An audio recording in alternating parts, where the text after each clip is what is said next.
David Wells to start his 9th game of the year. He's won 4. He's a 2-button man. Some players leave that top button open, some all the way to the top, but he's got the top 2 buttons on that uniform shirt flying open.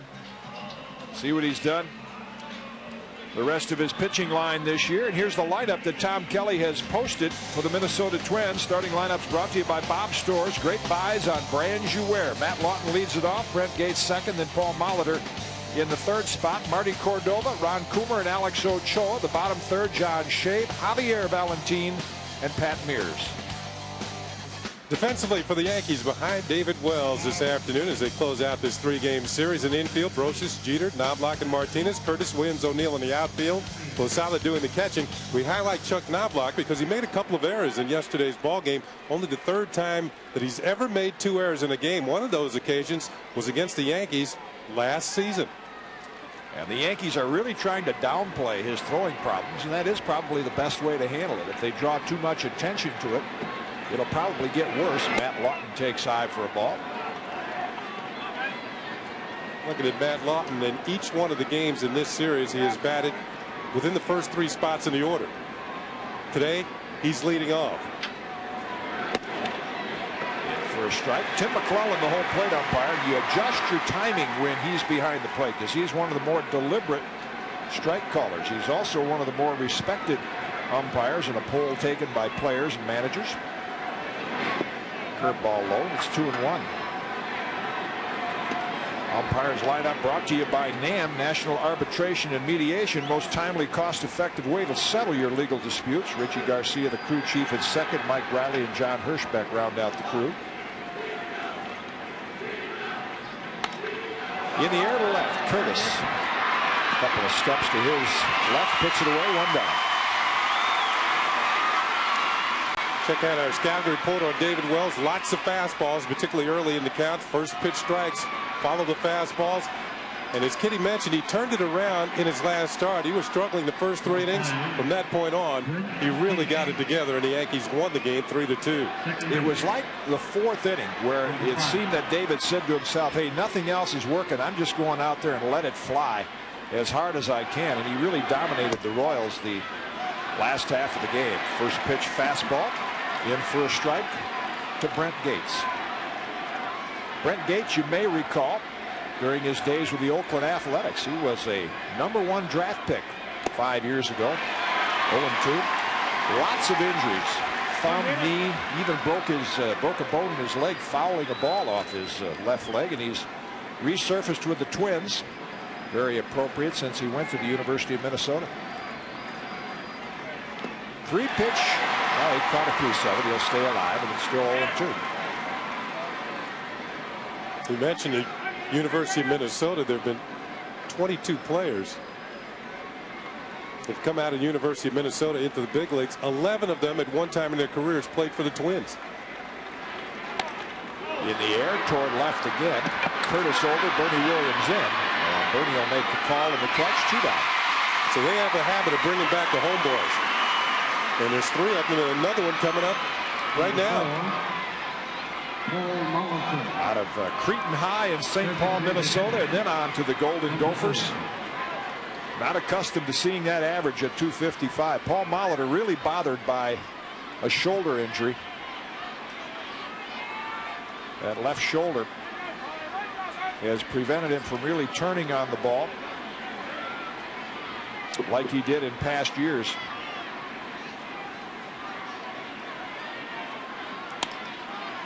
Jammed on that one, tapped out to Knobloch. And he throws out Molitor. David Wells has a nifty 1-2-3 inning. Yankees coming to bat against young LaTroy Hawkins when we come back on MSG.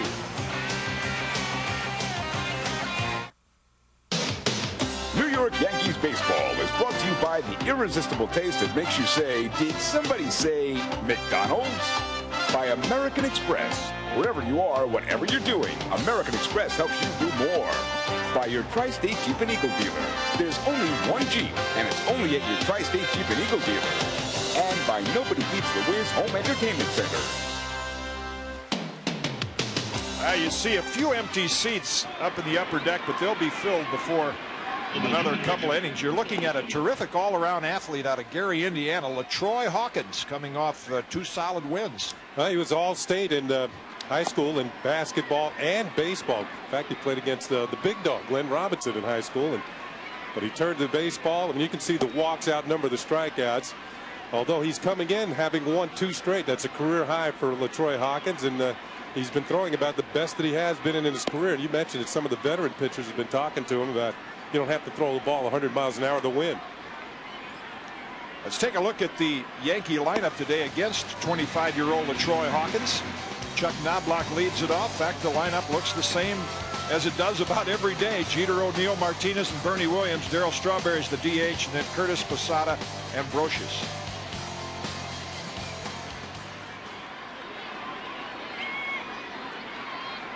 And Knobloch to lead it off. You mentioned the veteran pitchers. Bob Tewksbury in particular, along with Mike Morgan, have been a good influence on young pitchers like LaTroy Hawkins, trying to encourage him to challenge hitters. Here's Bob Tewksbury, loser in yesterday's game, but pitched quite well. His defense let him down. And first pitch outside for a ball. Tewksbury, in talking about the Yankee lineup yesterday, said these guys are so disciplined. He said when you face the Red Sox, they're free swingers. They're good hitters, but they're free swingers. They'll chase a few pitches. In first strike, 1-1. But he said the Yankee lineup, those borderline pitches, they just are so disciplined. They take you deep in the count, and he was so impressed with the day that Jeter had yesterday. Hit one to right, to center, and a couple to left. In a game in Minnesota that Brad Radke pitched, another one of the starters for the Twins, he mentioned that the Yankees never swung at a ball in the dirt during the game that he pitched. The league's leading hitter in the month of May, waiting on deck. Low, 2-1. Now this would be quite a challenge for LaTroy Hawkins. Pitching in Yankee Stadium in front of a full house against a tough lineup like this, and when you aren't known as a control pitcher. Caught the edge, 2-2. They say that every one of his pitches, fastball, curve, slider, or changer, above major league average. It's just a matter of controlling them and getting all of them to work at the same time. When hitters can sit back and wait for one pitch because you're not getting anything else over, that's when you get yourself in trouble.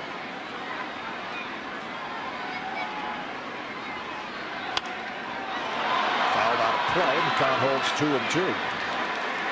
Well, you get a chance to get your arm loose in a hurry against the Yankee lineup, because between Knobloch and Jeter, you're going to throw about 12 to 15 pitches if you don't throw all of them in the strike zone right off the bat, because they're going to make you work.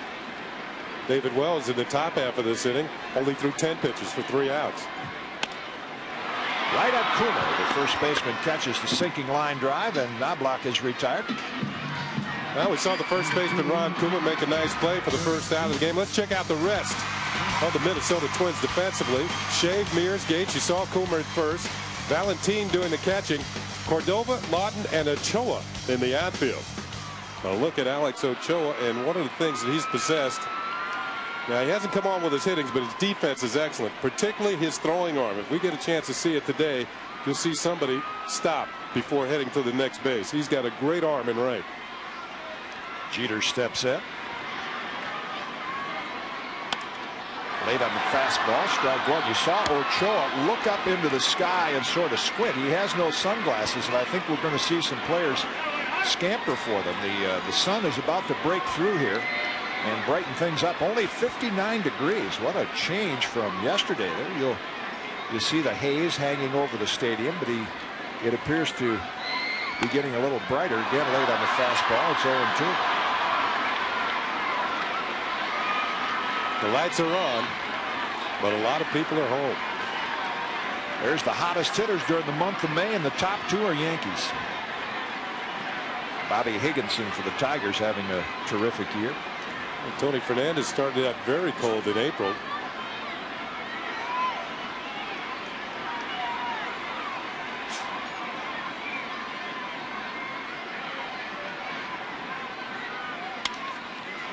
Again, late on the fastball. What impressed Bob Tewksbury yesterday, he said He went over the scouting reports with Terry Steinbach, and he said, I think you can pitch Derek Jeter a lot like Alex Rodriguez. You can get in on him. And then he said, I made what I thought was a pretty decent pitch on the outside part. Jeter took that to right field for a base hit. And he said he found out I can't get in on him like pitchers did last year. Whole league is finding that out. 1-2. Scouting report of LaTroy Hawkins, great athlete. We mentioned the fact that he was all-state in high school in basketball and baseball. Very live arm, questionable control, man. When we say that, we mean he can usually control his fastball, but the other pitches don't fall in the line. There's a breaking ball, and it's fouled out of play. Still 1-2 to Jeter. And what a lineup like the Yankees will usually do to a LaTroy Hawkins is the second pass through. If he doesn't show them that he can get his off-speed pitches over, that fastball is not going to be quite as effective the second time through. You notice that Knobloch and Jeter have been late on it here in the first inning.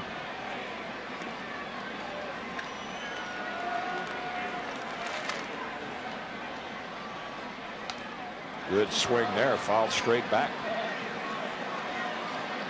Hawkins has one of those very smooth deliveries. A little less herky-jerky than you'll see from David Wells. O'Neill waiting on deck. His average, as usual, over 300.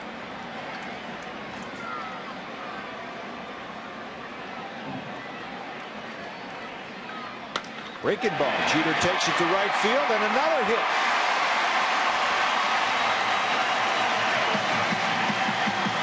As Joe Torre said, pack him in ice.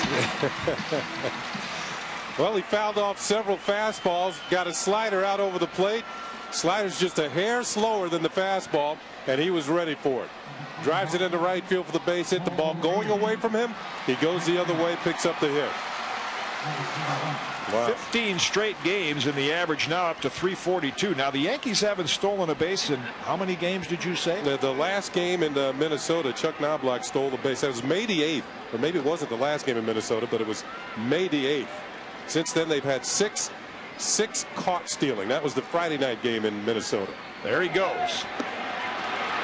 And with the inexperienced catcher and the motion of LaTroy Hawkins, the Yankees take quick advantage of that. Well, back on track maybe. It looked like Jeter spun out a little bit. See, he didn't have quite the start he might want, but he picked it up. The throw by Valentin is high, and Jeter is in there. That breaks the string of 6 Yankees in a row being caught stealing. And you can see the reaction of Valentin. Now, there's a guy on second. No chance to get it. A young pitcher, 6'5", with a kind of a long delivery, and the Yankees are going to take advantage of that.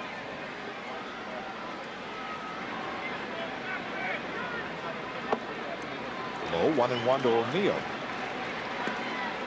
Derek's 10th stolen base of the year. The Yankees as a team 47 now, but they have fallen into second place. The Toronto Blue Jays lead the American League in stolen bases. Dino Martinez, the cleanup hitter, waiting on deck.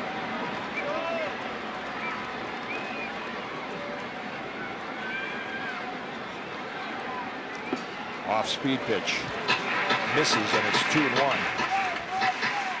Look at our New York Marriott Marquis pitching matchup in his career. Just 10 innings of work. LaTroy Hawkins 1-1. And David Wells has always done well against the Twins, back to his days with the Blue Jays and the Orioles as well, and the Detroit Tigers.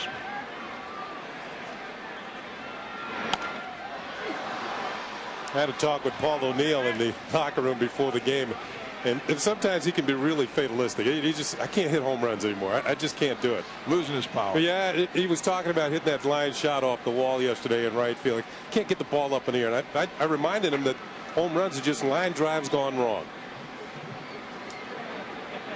You're up there trying to hit line drives. You get underneath one. He's hit 3. I mean, 3 days in a row he hit them. Sometimes they come in bunches, and that's how you get to your 20. Good fastball, and O'Neill's down on strikes. Quick check with Tim McClellan to ask, was that pitch a strike? There's the live arm you were talking about. That had a little heat on it. It looked like he added a few miles per hour, and this pitch is almost in the middle of the plate, and O'Neill is late, can't get to it. And I don't think you see Paul O'Neill strike out many times on a pitch like that. He'll make some sort of contact. It's almost as if he was looking for something else. Tino Martinez, second in the league to Juan Gonzalez in the RBI race. Yeah, I was looking at that this morning, and Gonzalez now has 50. Halfway around the board. Halfway around the board. Ball one to Tino. Very quietly in the top 10 in batting average. You think of Tino as an RBI man, but his average at 333 in the top 10. Inside edge, 1-1. Yeah, this looks like a pass through the order where the veteran Yankee hitters are going to see. Let's just see if we can gauge that fastball. And then if he doesn't get the other stuff over, see if they can jump on him the second time. That'll be their approach. Just a little low, 2-1. Day off tomorrow, and then the Orioles come into town. There's some really good matchups. If Mike Messina can pitch after being hit by a line drive, suffering a broken nose, there's still some hope that he might be able to take his regular turn. It'll be David Cone and Mike Messina on Tuesday night.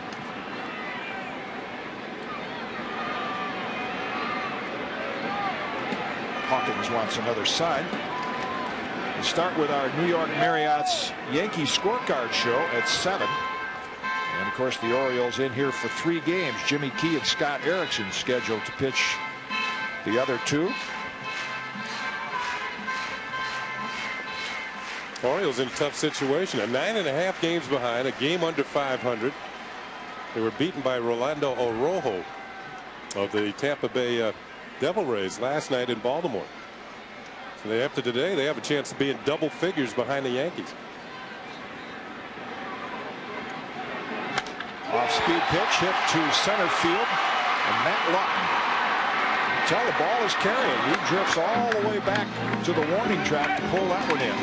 Hawkins pitches a scoreless first. We head to the top of the second here at the stadium. No score between the Twins and the Yankees.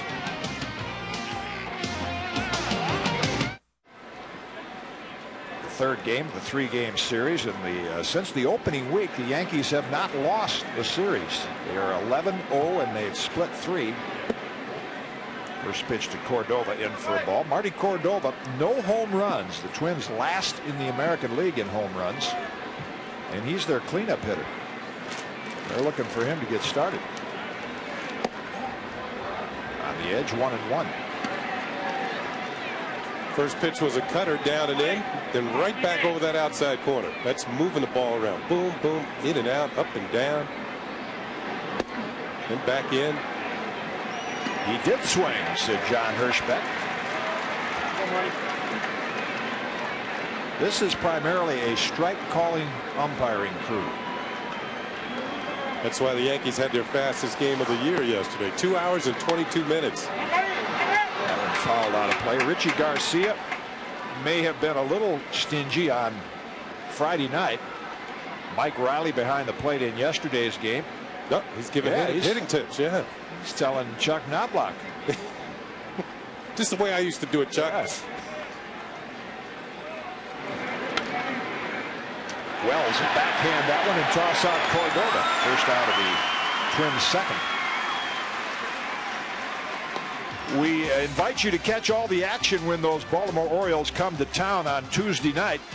And they'll be here Wednesday and Thursday as well. All 7:30 games, and on Tuesday the 19th, a special pregame ceremony for the national unveiling of the decade of the 1920s Babe Ruth stamp. Tickets available now at the stadium through Ticketmaster, Yankee Clubhouse stores. You can even get them on the web, www.yankees.com. Big slow curveball, misses for a ball to Ron Coomer. And you might expect Wells to mix his pattern up. I mean, Coomer has owned David Wells. At one time, he had 7 consecutive hits off of David Wells. There's another curve. It's 1-1. That's the highest of any player versus Wells, minimum 10 at bats. That's like your dad pitching to you in the backyard. Yeah, you know. And of those 8 hits, 2 are home runs. You'd say on a hot day he's keeping cool, but it's a little cool in that dugout, hiding from someone. Witness protection. And you can see David Wells knows that Ron Coomer's been tough on him, because he's thrown him 2 curveballs and then a fastball out of the strike zone. He's usually a little more aggressive, and looks like Posada's thrown a breaking ball down there. Nope, fastball hit well, right field corner. O'Neill over, and it slices foul into the stands. It'll even the count at 2-2. Now Coomer hits the ball well to the opposite field. In fact, I believe he's leading the league in opposite field hits. So he likes the ball out over the plate, and he's quite capable of going the other way with authority. That one kind of slices off the end of the bat, and that's why it tailed to the seats. Didn't really drive it the way you wanted. Now when you check your league leaders in hitting and guys that are hitting well, they're the kind that use the whole field, as Coomer did there, Jeter did in the first inning. You pitch them outside, they'll take the ball the other way. Especially with 2 strikes. They're kind of cutting down their stroke anyway. Got it. Well, Wells gets back at one of the, in fact, the toughest hitter he has to deal with in the American League, and Coomer is down on strikes, 2 down. I always thought the toughest pitcher for me personally was a pitcher who wasn't afraid to come to the inner half with 2 strikes, because he makes you swing the bat. There's no such thing as just laying the bat out there, putting wood on it, just driving the ball through the middle or to the opposite field. David Wells, quite capable of coming inside with his fastball, made Coomer have to swing the bat, swing it as quickly as he could just to get the bat head out, struck him out. Ochoa takes the high inside fastball. You mentioned Ochoa's strong throwing arm. Of course, a top prospect with the Baltimore Orioles. They didn't want to give him up until they traded him to the New York Mets. That did not work out for the Mets, and he goes to Minnesota, and Rich Becker now playing in that. The Twins are very, very happy with Alex Ochoa. Well, you can have them all.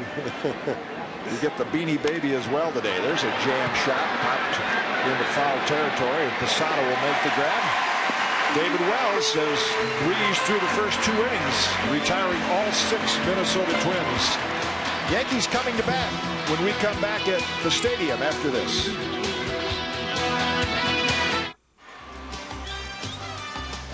Well, look at the McCombs Dam Bridge right outside of Yankee Stadium. We remind you, Yankee baseball brought to you in part by the new Dodge. See your local Dodge dealer today. And you used to play some baseball over there, didn't you? There's McCombs Dam Park. You see which way the heavy traffic is headed.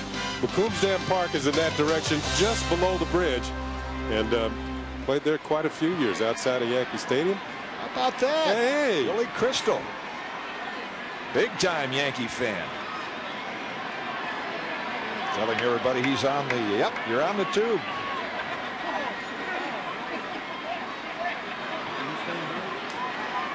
Bernie Williams will lead it off. Career-wise, against Hawkins, 2 for 6. And both hits have been home runs. They've gone to the bridge.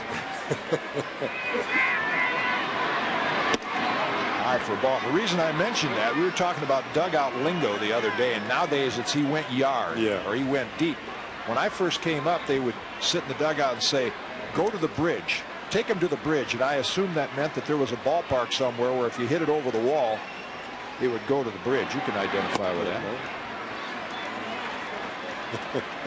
2-0 to Bernie. In fact, you said you hit a bridge over there, but maybe not the McCombs Dam Bridge. Well, you didn't see it there, but the ballpark actually, if you hit one up in right field, you get it up on the bridge there, and I'll admit I did it once. Now 3-0. And I would assume if Bernie wants to, he can swing away as Darryl Strawberry waits on deck. That should be a good matchup for Strawberry. Hawkins' fastball hasn't gotten his breaking ball over. We could see a monster home run today. Speaking of going to the bridge, huh? That's in for a strike. Did you like to hit 3-0? I didn't get a chance to very often because Eddie Murray was on deck and they wanted me to get off. Yeah. So they would have me try and get off for Eddie. Of course, he got to hit 3-0. With some hitters, even if they get the sign. That's hit well, left field. Cordova got turned around, and he can't recover in time. That's off the wall. Bernie will have a stand-up double. Twins have had some problems in the outfield between Lawton, who is not experienced in center, but Marty Cordova is in left. And you can see Tom Kelly say, yeah, he turned him, spun him around. Marty Cordova out in left field. First of all, Bernie's going to smoke this ball towards left, and then Cordova gets caught in the spin cycle out there. Watch him turn the other way, and still can't get back quickly enough to make the play. Ball was hit very hard. It's a two-base hit. And here's the concentration on Bernie Williams on the 3-1 pitch. Something you look for to drive hard, and he does so.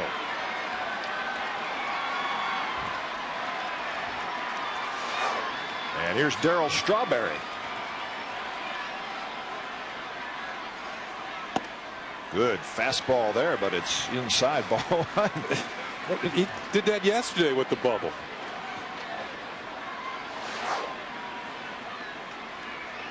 One of the tougher left fields to play is Yankee Stadium with the swirling winds, and good example of that is how Cordova got turned around out there. And not only that, but the amount of ground you have to cover. And that's why when I played years ago, they put me in right field here. That's not as much ground to cover. You see the bat up there would lead you to believe it's carrying out toward left, but it's not. It's carrying to right. And fasten your seatbelt on this fastball if Strawberry gets it where he wants it.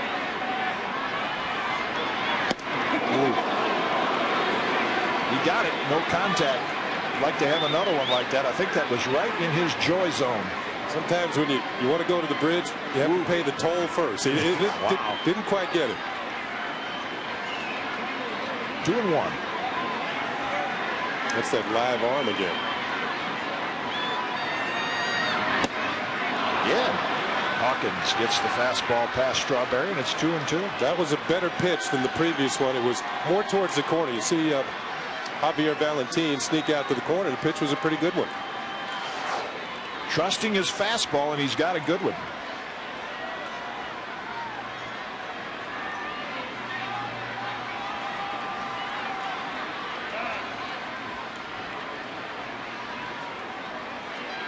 Hawkins has won his last 2 starts.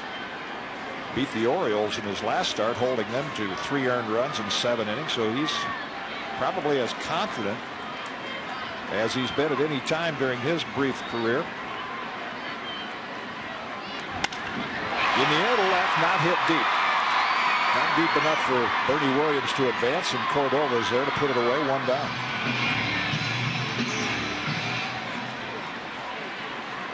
Number 28, Chad Curtis. Not quick enough on the heat. But sometimes as the game goes along, the pitcher thinks in his next few, he's throwing just as hard as he was in the first couple of innings, but he's really not. And it's hard for him to get a fastball by it. And that's when the hitters start to come around. That second and third time through the order. Fastball doesn't quite have the pop, but that's something you might want to look for. The Yankees' next pass through the order. Right now, Hawkins has a pretty good fastball. Williams takes his lead. Here's Chad Curtis.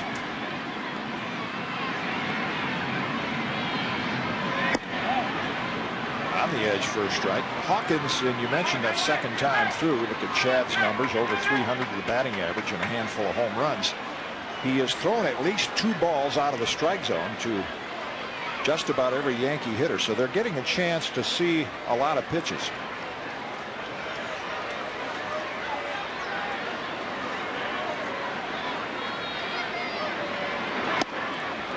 Cross up, I believe, and Valentin must have been looking for the curveball, looking for the local, and he got the express, or it just popped out of his glove. He really should go out there and talk to Hawkins. Let's get this together. With a man on second, the signs change. Every once in a while, there's a mix-up. And you can see he was looking outside. Ball hits off the glove and bounds away. Watch him shift to the outside, looking for a slider. Got a fastball. Hits the glove, and that's going to be a pass ball. See, that's why he's upset, too. A PB. So now with 1 down and Bernie Williams at third, you see what the Twins do. They bring the right side of the infield in, keep the left side back. talking to Don Zimmer about that strategy. What that tells Chad Curtis is you can't just hit a lazy ground ball to the right side and get the run in. So Zim used to use that deployment a great deal. It forces you, if you're Chad Curtis, to say, I got to try to pull the ball if I want to get it through the infield. Usually if you pull the ball, you hit it with more authority. There's more jam shots and slow rollers go to the right side. Another reason why the infield's in on that side. See, go. Fouled out of play.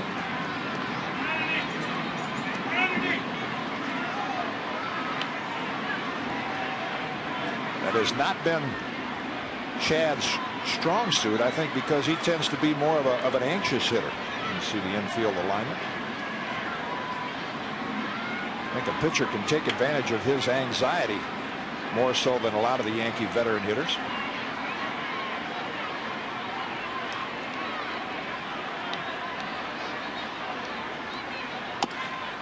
Up the middle, Hawkins, and Bernie had to hold his ground, and Hawkins' strong throw gets Curtis. Obviously the contact play wasn't on, and as soon as that ball chopped high off the mound. It's that athletic ability you were talking about, Kitty. The fact to get off the mound. First of all, he's on a hill. Then he has to back up, make the play. You see Bernie Williams. If his ball gets over his head, Bernie can score. But you see how quickly he recovers, gets back, looks at Bernie, and then fires a seed over the first base to get Curtis. That's a play. If you're Bernie Williams at third base, you have to make up your mind as soon as it's hit. And I think if you talk to the Yankee coaching staff, Bernie is a terrific all-around ball player. He's not necessarily a quick reactor on plays like that. He won't get that quick first step like a Derek Jeter would. Instant judgment when you run to the base. Anytime you hesitate, just stay where you are. You're not going to make it. Here's Posada with 2 down. Outside corner, strike 1. Here's a good match here. I think Posada hits a fastball almost as good as anybody on the team. Tino Martinez, Posada. Jeter's hitting anything right now. Joe Girardi, good fastball hitter. And hitting 8th in the lineup. You've seen the other guys go up there, and I don't think Hawkins has gotten more than 1 or 2 off-speed pitches in the strike zone yet. Laid on the fastball. I think he's showing the Yankee hitters a little more zip. Maybe it's partially the motion, that nice, easy, fluid motion, but most of the fastballs have been fouled the opposite way. They've been late. There's a little fire there. It is definitely, what'd you say, temperature's down 59 today? Yep. But he's throwing in the 90s there. Warming it up a little.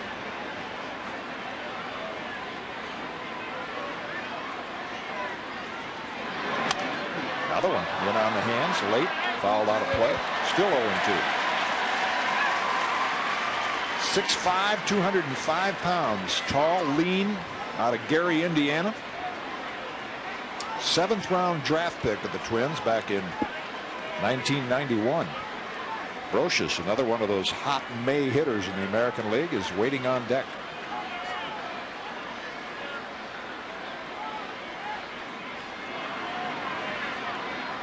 There's looked to be an attempted slider, and that slipped out. You see him go to his mouth. The pitchers can blow on their hands today because of the cool temperatures, and this is the toughest weather from the pitcher standpoint to get a grip on the ball.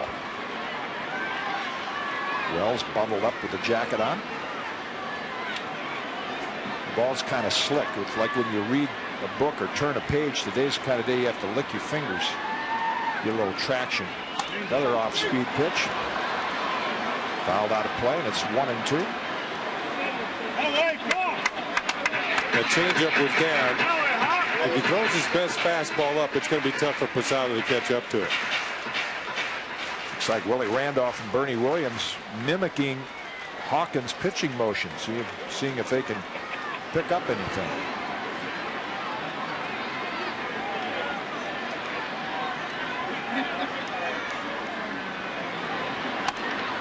Late again, stays alive, and again Hawkins has had to throw a lot of pitches to this Yankee lineup the first time through. Now the Yankees aren't really tattooing the ball, but they are a good fastball hitting team.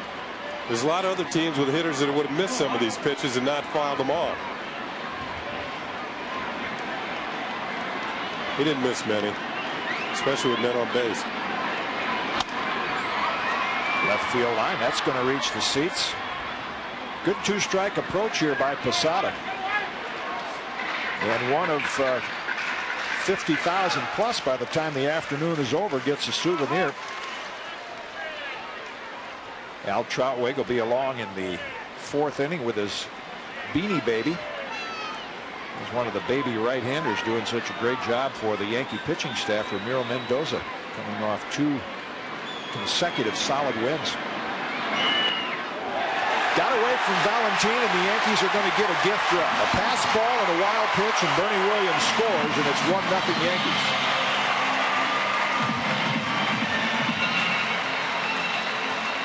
Well, first of all, the mix-up at second on the signs for the pass ball that drove Bernie over to third. And this one, pitch in the dirt. Now the sign is right there. It looked like a fastball. It bounces between the legs of Valentin and certainly far enough away for Bernie Williams to trot home with the Yankees' first run. There's a reaction from Bernie at third. You can see he could take his time, and there was no play at the plate. Big Joe Torre is explaining to Bernie about the previous play with a man out with Curtis at the plate. This is grounded to Coomer. Hawkins is there to cover. So the Yankees are down, but not before they get 1 run off LaTroy Hawkins in the 2nd inning. Bernie Williams doubled. Pass ball and the wild pitch. We're heading to the top of the 3rd. David Wells perfect through 2. Back on MSG after this.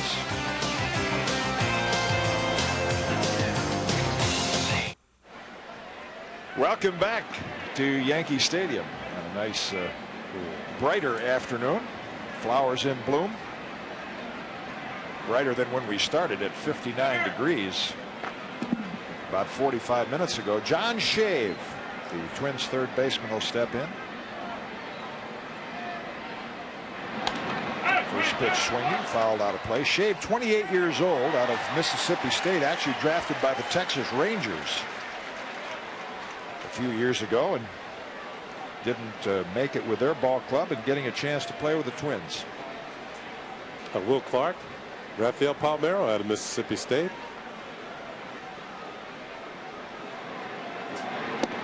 Inside, 1-1.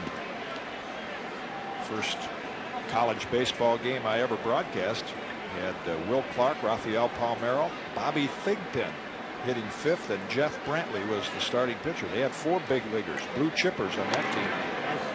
Good swing, fouled straight back, and again Wells shows you he'll be aggressive with his fastball. And the difference between Wells and Hawkins here in the first 2 innings is Wells has been consistently ahead of hitters, and Hawkins has been behind.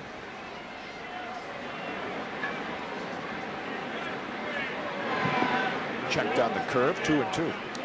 Tried to get him to chase. Shave wouldn't do it. Shave was hitting very well down at the Pacific Coast League at Salt Lake City. He was hitting over 370 when he got recalled.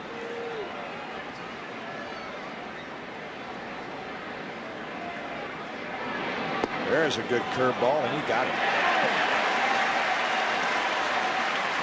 Strikeout number 2 for Wells.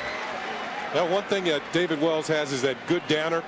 We talked about the dot in the pitch. Hitters call it the dot. The ball will come up, stop in an area, dot, and then dive straight for the strike zone. Boom, in there for call strike 3. It's almost as if the ball pauses in midair, and then you know, if you haven't reacted correctly, you're going to have a problem. Here is Javier Valentin as the 2nd K is posted on the facade out in the outfield stands. Ball 1. That's a brother of Jose Valentin, shortstop for the Milwaukee Brewers. Javier, just 22 years old. Holding fastball, 1-1. You notice that Javier has 1 home run. That was his first major league home run at the Kingdome off of Bill Swift. That was in an afternoon game. That night, his brother Jose hit a home run for Milwaukee. They're having quite a year in that National League Central. You can imagine both. Well, maybe not Jose calling home. He's done it plenty of times before. But Javier, sure, he called home. Black cord fever. Inside, 2-1. Wells has retired the first 7. Mendoza retired the first 12 in yesterday's game.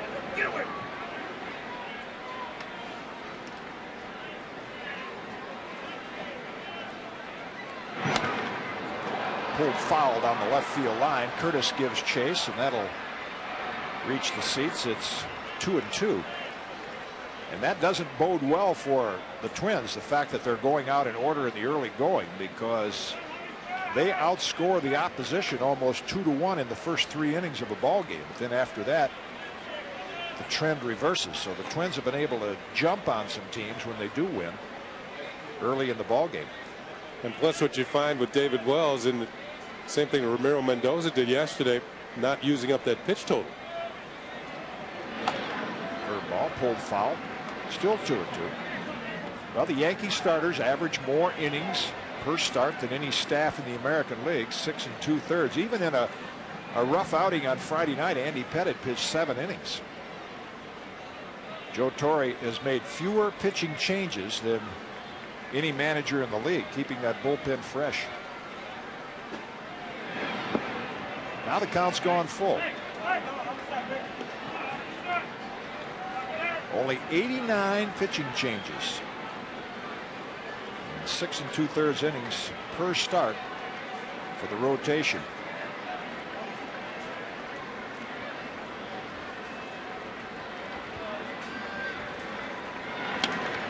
Good at bat for Valentin, who's laid off a couple of curveballs.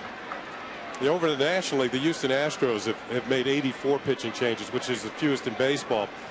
But their manager, Larry Dierker, and of course he being a former pitcher, 20-game winner for the Astros 20-so years ago, he was a guy who wanted to stay in the ball games, and he told his pitching staff when he took over the club last year, I'm going to let you guys stay in and work out of your own jams. Allowed to play again, and they're doing it. They are doing it. You saw in your picture Hideki Irabu, he understands baseball language. You see him with his finger saying, ooh, that hurt, because he knew Wells' fastball got in on the hands of Valentin. He's adjusted to the sunflower seeds quite well. He's starting to understand English a lot better too, because he made a pitch in a game in Minnesota. Got him. Fastball, belt high, strike 3, and Valentin knew it. Back-to-back strikeouts for Wells. He's retired 8 in a row. Well, best pitch in baseball is the fastball, especially well spotted. Boom, right there. See you later. And no doubt about this one. Valentin knew it. Didn't pull the trigger. He's frozen. He's talking about Hideki in Minnesota. He threw a pitch that was kind of well out of the strike zone. It was a cutter. And when he came back to the dugout, he said in English, needs work. He doesn't need a lot of work. No. He's been pitching. Pat Mears' average has fallen below 300 now. He's in a bit of a slide, so Tom Kelly has him hitting out of the 9-hole, and just like that, the count is 0-2. And Mears only 13 for 69 in his last 19 games.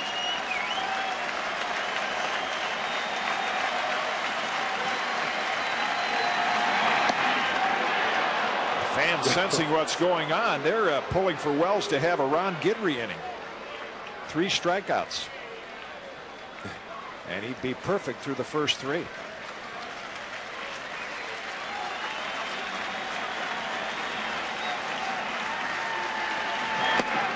Ooh, just off the edge. 2-2.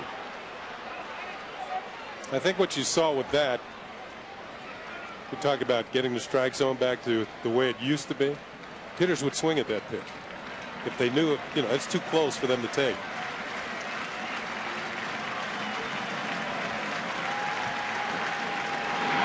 Got it. With a changeup, the hand trick, 3 strikeouts. Wells has struck out 4 in the first 3 innings. He has retired all 9 Minnesota Twins. Perfect through 3. Yankees lead it by a run. Back after this.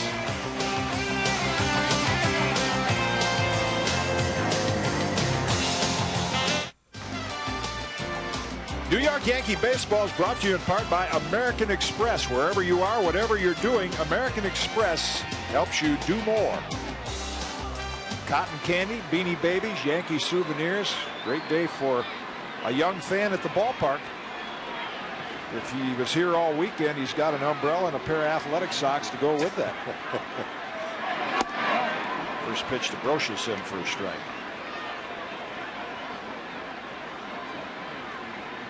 Well, you can't beat it on a nice spring afternoon, seeing the best team in Major League Baseball right now with a record of 27-9. And a ninth place hitter hitting .325. Grounded toward third base. John Shade is there. Toss across the diamond to Coomer in time. One down.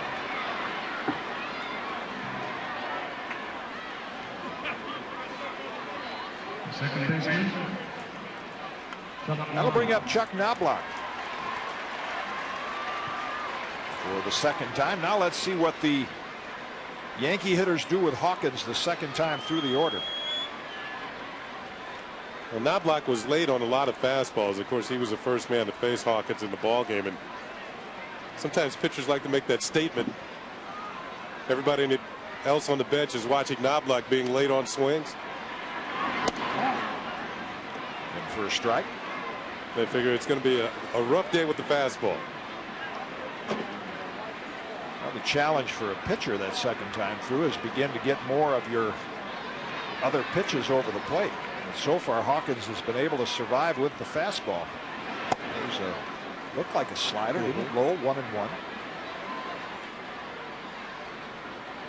See Chuck's routine. If you missed our New York Marriott scorecard show, Kenny had a chance to visit with Frank Robinson about the pace of play, not necessarily the length of games.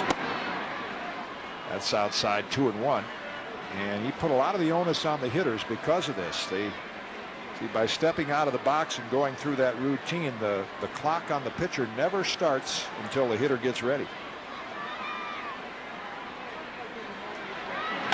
Hit well left field, but Cordova's right there.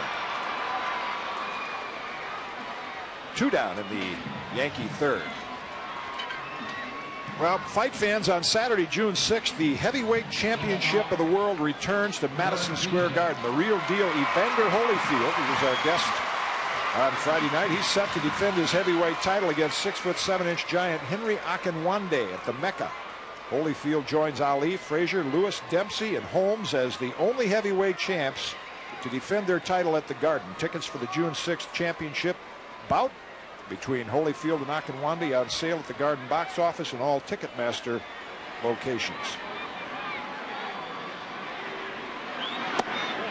Slider low to Jeter, ball 1. Yankees have 2 hits. Derek has 1 of them. We mentioned that he was tied for the league lead in runs scored. Ooh. Good fastball. He'd actually taken the lead yesterday. Griffey scored a run, so he tied Jeter. They both have 36 apiece. He's 5th in batting average, 4th in hits, top 5 in multi-hit games.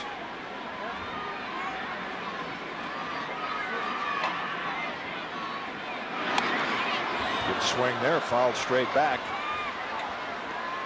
And it's 1-2. O'Neill waiting on deck. He was a strikeout victim. Hawkins' only strikeout back in the first inning.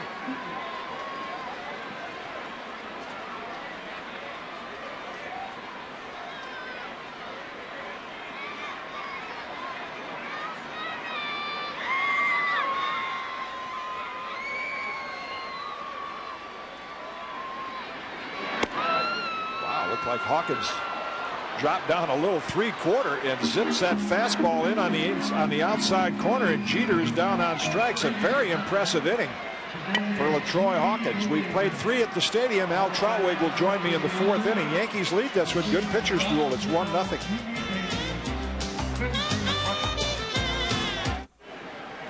Welcome back to the stadium. Another good solid start for David Wells. Perfect through 3. Speaking of perfect, welcome. I don't understand. Aren't you perfect? No.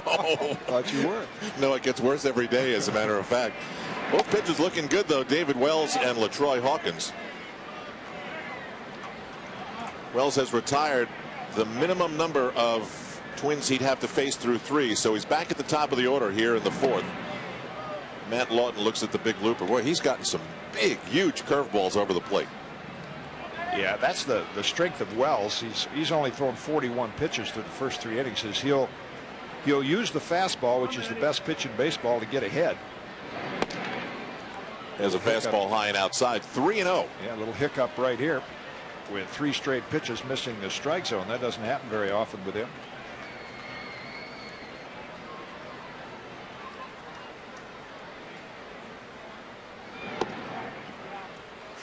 It's the outside corner. You and Ken were talking about the point where a big curveball dips and dives as you look at the Toyota box score. Nothing down the list for the Minnesota Twins. Pop up to the infield. Jeter shades his eyes with the glove, and 1 out. It's getting brighter and brighter and brighter here in the Bronx. Last inning, David Wells struck out the side. John Shave. There's that big looper. Valentin. Fastball. Mears. A little something off, right? Like a cutter or a change, one of everything.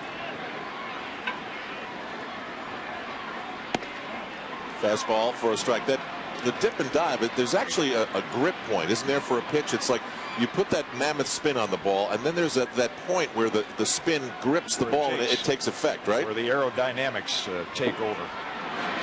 It's like watching a bowling ball going down the alley, spinning so fast, and when it gets close to the pins, it takes. And that's the same thing with a baseball.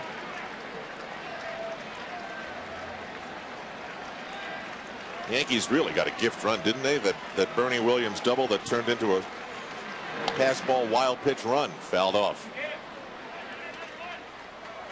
Well, the Yankees gave up an unearned run yesterday. It was their first one in the month of May, and that's what they've been able to, in addition to all the great hitting heroics by Bernie Williams and the rest of the Yankees. They played mistake-free baseball for the most part. Another foul ball. The hitter is Brent Gates, the ex-member of the Oakland A's, hitting 127 with a home run and 8 RBIs. And you did point up the long list of injuries that this guy's had in his career. He's in there for one reason today. He's better than a .500 hitter against Wells in his career. Yeah, the Twins have a few on their roster that have really handled David Wells well in their time.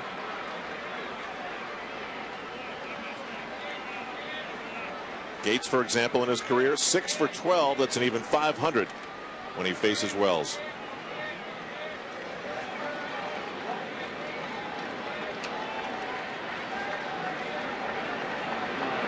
Here's that big curveball. Strikeout for Wells. That's his 5th of the ball game. He has now struck out 4 of the last 5 he's faced. We mentioned it started about the 4th inning of David's last start, where all of a sudden he said, I'm just going to let it go. Quit trying to trick hitters. Here comes my best stuff. See what you can do with it. And he's been a much more aggressive pitcher and much more effective.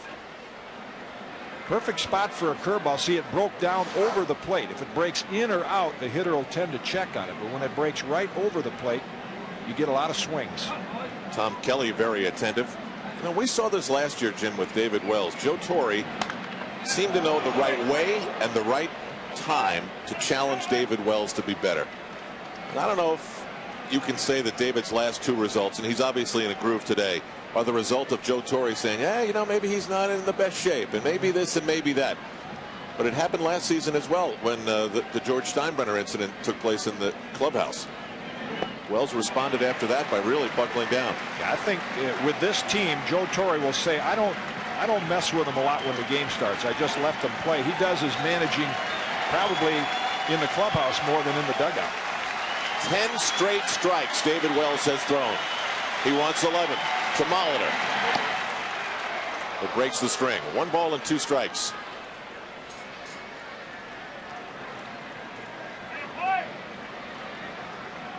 Molitor, the Twins and the Yankees surrounded by this big Beanie Baby phenomenon here today in the Bronx. Swung late, gets it high in the air to left. And another 1-2-3 inning for David Wells. Twins still looking for their first hit. Yankees have a 1-0 lead as Wells gets another strikeout here in the 4th.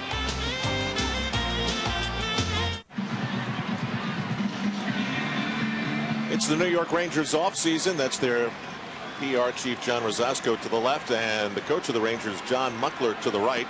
Muckler's a get down to business kind of guy, so he would want me to tell you that this copyrighted telecast is authorized under rights granted by the Yankees and solely for the private non-commercial use of our audience. Any publication, reproduction, retransmission, or other use of the pictures, descriptions, and accounts of this game without the express written consent of the Yankees and MSG Network is prohibited. A strike to Paul O'Neill, who struck out for the 19th time this season, first time up against LaTroy Hawkins. O'Neill 3 for his last 11, but overall 24 for his last 61, which is a shade below 400. When a guy gets that hot, it's almost impossible to conceive of a way that he could go 0 for 22.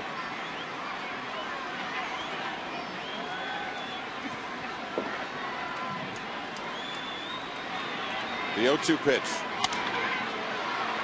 Now, Jimmy, the reputation that LaTroy brings into the game is the control problems, which have been proven out, but not today. What's he doing right? Well, he's throwing his fastball in the strike zone. Look at O'Neill's swing here. In fact, Paul, he felt a little twinge in his knee. He had to reach so far for that one. He went down and grabbed his left knee. He was talking with Tom Kelly before the ball game how much admiration Tom has for Paul O'Neill as a hitter. With 2 strikes, he really covers that outside part of the plate. Did he go? He did not. 1 ball and 2 strikes to Paul O'Neill. The mood is rather mellow today right now as the pitchers control the show.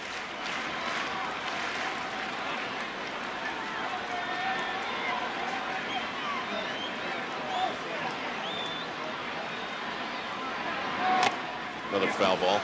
Willie Banks quoted in a recent article in a Minneapolis newspaper talking about his experience in Minnesota, which was largely a frustrating time for him. Said it was difficult for the young pitchers like he and LaTroy Hawkins. They didn't think that the pitching coach Dick Such gave them much confidence. Yeah, I was surprised to read that. I think Willie is a different person now than he was when he came up with the Twins. But hey, Dick Such coached 2 pitching staffs that won World Series titles.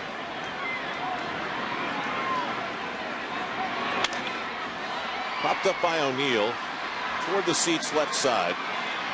John Shave coming back. Very light wind. I don't think that affected the fly ball. 1 out here in the Yankee 4th.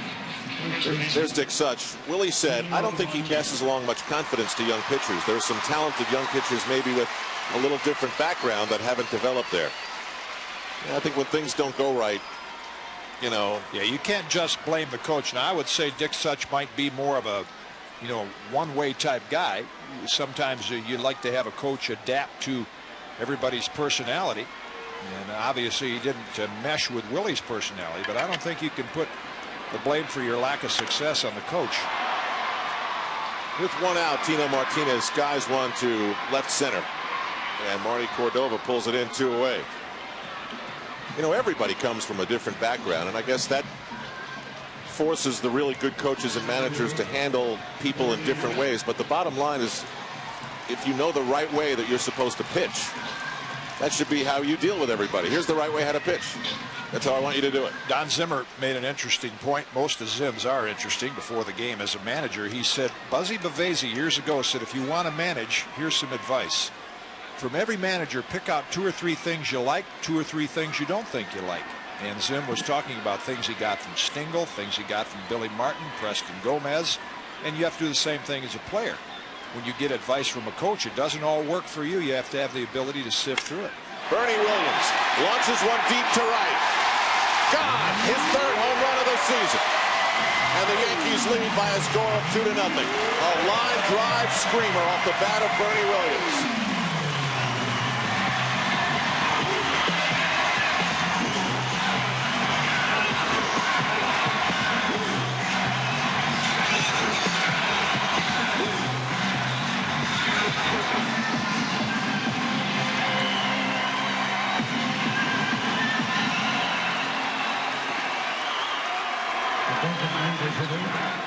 Bernie Williams trying to refine the groove.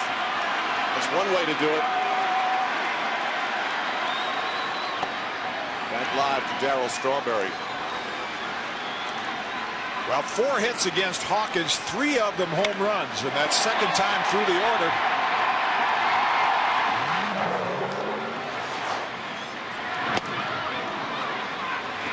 Mark McGwire hit a 545-foot home run yesterday in St. Louis. That is beyond the black, the last row of the black in center field here at the stadium. 545 feet. Here's one that'll fall far less than that. And it's pulled down by Cordova. 2-0 Yankees over the Twins. We're going to the 5th inning. The pitchers own the show here today, except for that one big swing from Bernie Williams. David Wells returns to the mound with a lot of zeros up there.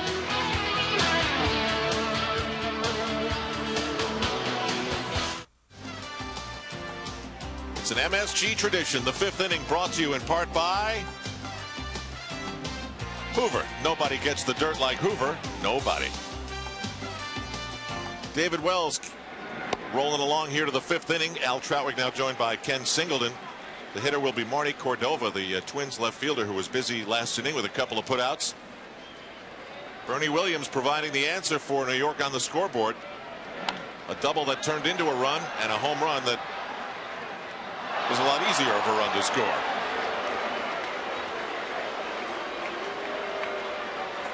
You look at Bernie and his all-around capabilities. Plays great center field. He hasn't made an error yet this year. Won his first Gold Glove last year. I still think he's just now getting into the home run stroke. Just starting to come to him. That's a strike on the outside corner, and Wells gets Cordova. 6 strikeouts, 1 out in the 5th. When a pitcher is going this well as David Wells has been, he hasn't allowed anybody on base as of yet. The first hitter in every inning usually sets the tune because he's been sitting in the dugout. Now he has to regain that momentum again, getting back into his groove. And yesterday, if you notice, when Ramiro Mendoza had shut down the Twins through 4, Marty Cordova got the first hit in the 5th inning, leading off the inning. A pitcher has to regain all the, that little bit of break in between innings. You have to use your warm-ups to get yourself back together again. Yesterday, Mendoza perfect through 4. Here, Wells with 1 out and 6 strikeouts in the 5th. Uh-oh, we have a K shortage alert. But they're resourceful. They've gone to the napkins. 1 ball and 1 strike. 2-0 Yankees were in the top of the 5th on MSG.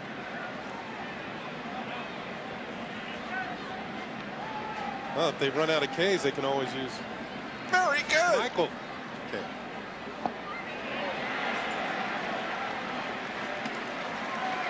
Now you've done it. And Wells is ahead in the count to Ron Coomer. He struck him out back in the 2nd inning. And I'll tell you what, the fans who are here, and it's a near capacity crowd, have grabbed hold of this strikeout thing that Wells is building here this afternoon. He got it. Posada will have to make the throw. Martinez to the bag in time. The 3rd strike got free, and thus Posada had to make it official, but it's now 7 strikeouts for Wells. Second time he's gotten Coomer, and this time he gets him to chase the pitch out of the zone. When you get a head on the count, 1-2, 0-2, best thing a pitcher can do is throw a pitch out of the zone and get a hitter to chase it. And Coomer, a little over anxious, and got himself out. Wells has struck out 6 of the last 8. Changes speeds, and that just misses. Ball 1.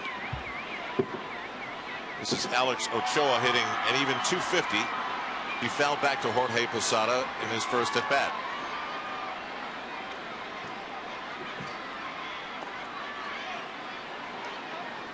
Two balls and a strike. Kitty had mentioned the fact that Ochoa was a big-time prospect in the Orioles organization. Well, he had averages like 307, 295, 301, 309 in the minor leagues.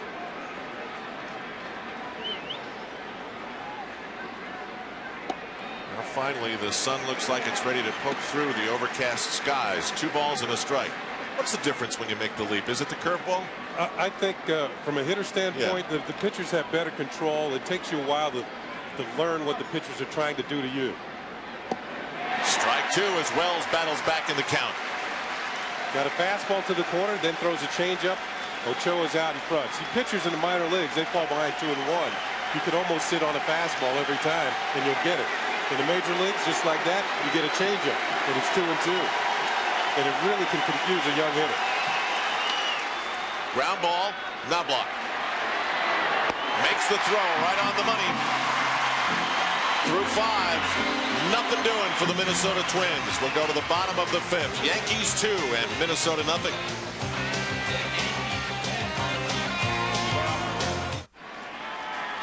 Here we have 2, yes, 2 fans in 1.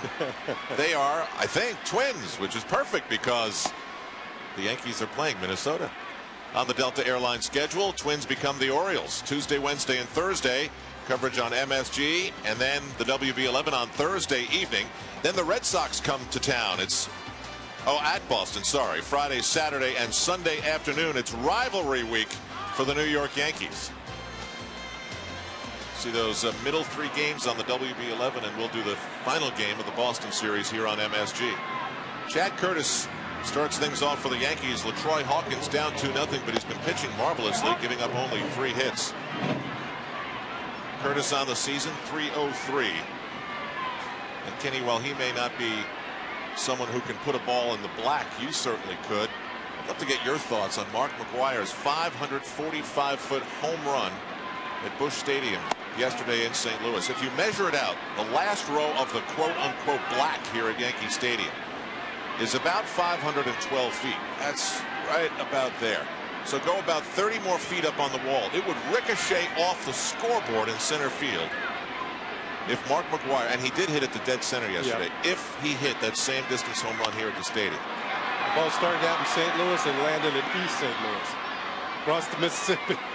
Now, if you hit a ball 545 feet to the corners here at Yankee Stadium, it would hit the top row of the lights all the way here, 545 feet roughly, or the back row of the bleachers here, 545 feet. That's if you hit from that side of the plate. Wow. It's also 545 to the top row of the lights in the upper deck left field. I mean, that's Ruthian stuff. 4-3 on your scorecard. Curtis is retired. What's the furthest you ever hit one? I don't know. I think I hit one at Shea Stadium and went over the bullpen and over the back fence of the parking lot. So that was a long one, but that was a long time ago. And now to hit one that far, I'd have to be using a golf ball. There's going to the bridge right there, the George Washington. That's what Jim Cott said before.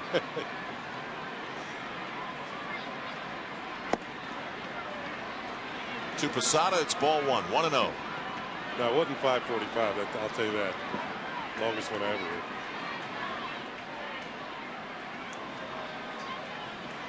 Up to the black here, it was 440, 450. Yeah.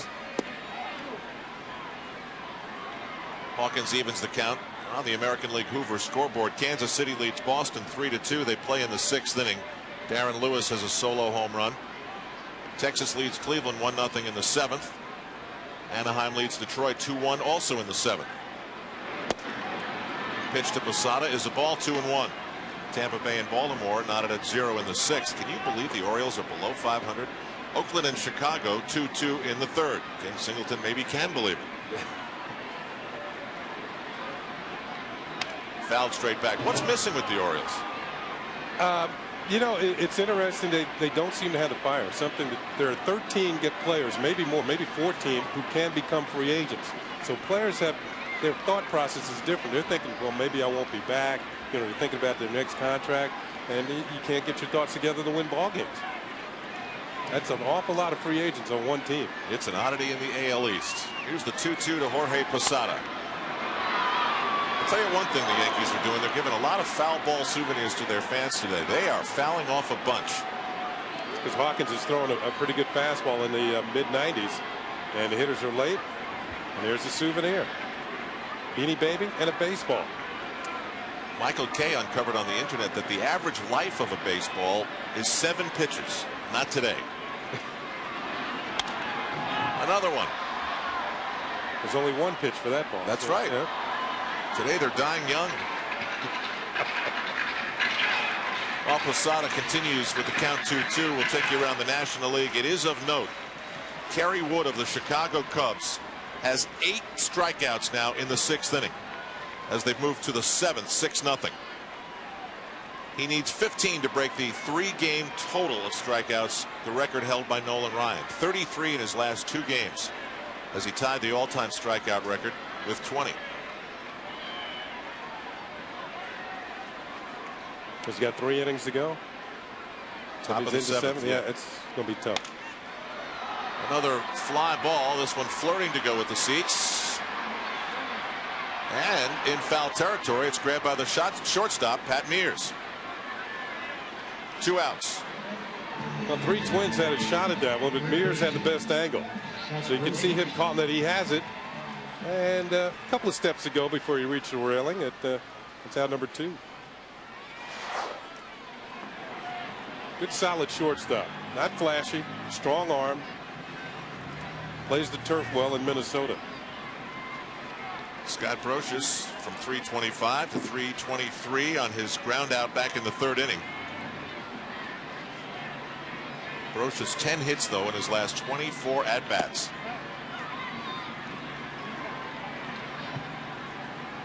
Hawkins has been primarily first pitch fastball, but he's located it fairly well. You haven't seen too many Yankees swing the bat on that first pitch they've taken. Okay. That's what you don't want to happen when you're hitting.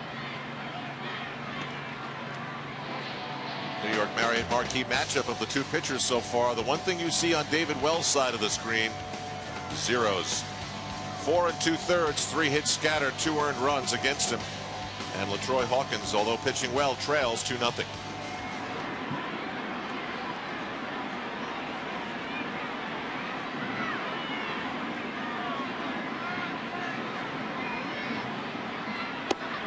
Just lets it go, and it's in there for strike 3. LaTroy Hawkins gets the Yankees down 1-2-3. That means I'm done, and Jim Cott comes back. See you on the postgame. Kenny, thank you. Carry us through.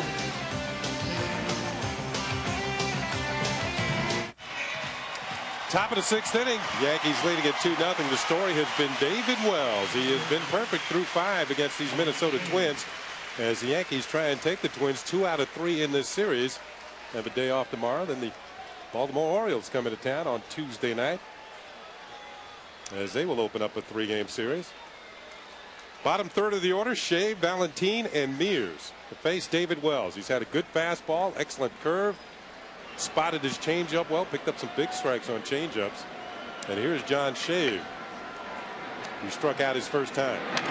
And he swings at that first pitch and fouls it back. I remember, Kenny, when Doc Gooden had his no-hitter 2 years ago, Gerald Williams made a terrific play on Alex Rodriguez, second hitter of the game. And there were, a few moments like that, a walk here or there at a base runner. But Wells, they haven't had, he's been so dominant.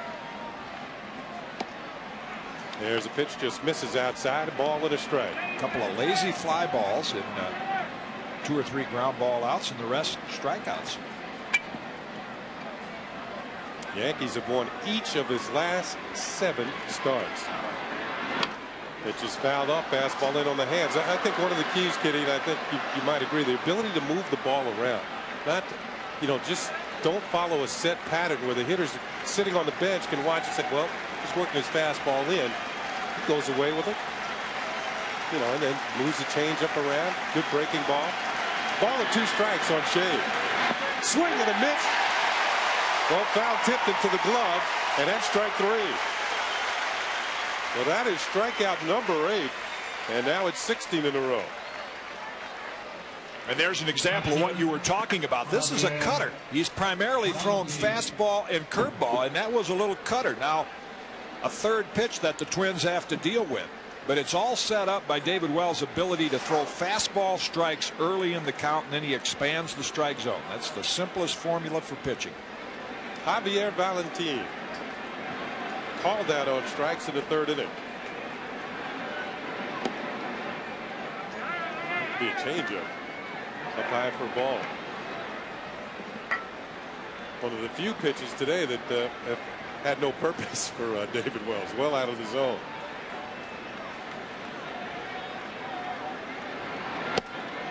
There's a good fastball, and it levels the count at 1-1. A little extra on that one. Really the closest call he has come to allowing a base runner. You get a look at the overpowering fastball as he went to 3-0 on Matt Lawton and came back to get him, leading off the fourth. Wells, who beat the Twins twice last year without a loss. 9-5 lifetime. To the corner for a call strike, 1-2. And the neat thing about this is the fans, and there's going to be over 50,000 of them here today, have sensed this, I think, from about the third inning, how Wells has been in command. When he struck out the side in the third. Curveball in there for call, strike 3.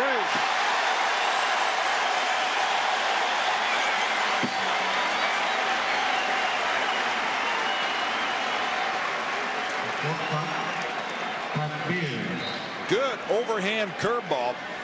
Again, Wells gets ahead with the fastball, and he has had an exceptionally sharp curve and then blended in enough of the cutters and even struck out Pat Mears with a changeup.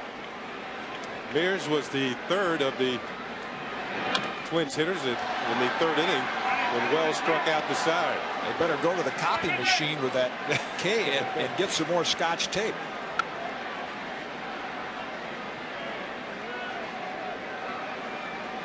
There's a little more neat version of the K's. 0-1 the count. And that will level it off at a ball and a strike on Mears.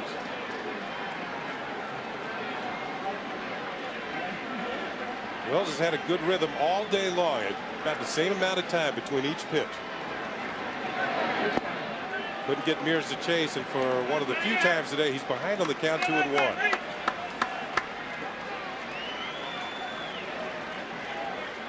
Not much to do but just sit back and watch as David Wells just wheels and deals to the Twins order. Pitch is popped in the air to center field. Coming on is Bernie Williams. And he puts it away, and the Twins go 1-2-3 again here in the sixth inning. David Wells has been outstanding. 18 in a row have been retired. We'll be back in just a moment. Yankees lead 2-0. Big crowd at Yankee Stadium, and New York Yankees baseball is brought to you in part by National Car Rental. So what are you waiting for? Let's go.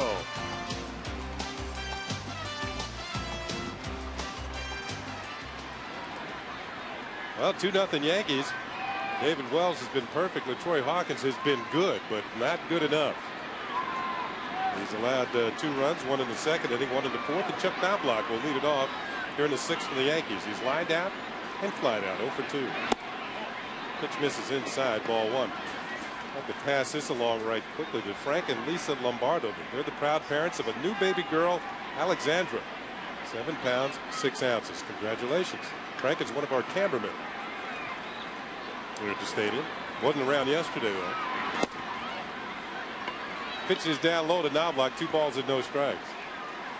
No kidding, I mentioned that LaTroy Hawkins has been pitching well, but David Wells has just outdone him. Well against Wells, yeah. His performance overshadowed, but it's probably his best game of the year. Allowed just 3 hits. And misses with that hard sinking fastball and falls behind Chuck Knobloch, 3-0. The other thing that's really helped all the pitchers in this series, as we've talked about it before, this is a very consistent and more of a strike calling umpiring crew. They'll call the borderline pitches strikes. Here's a 3-0 pitch in there for a call strike. Knobloch, Jeter, and O'Neill for the Yankees here in the sixth.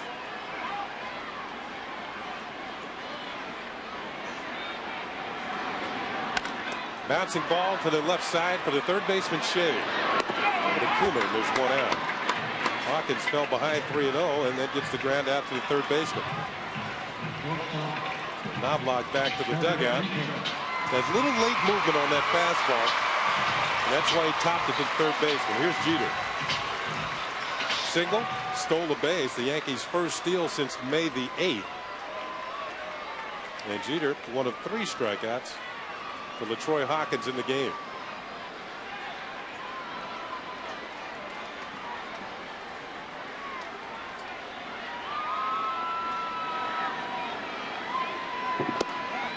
Squares the bunt, takes the pitch, but it's over the corner for a call strike.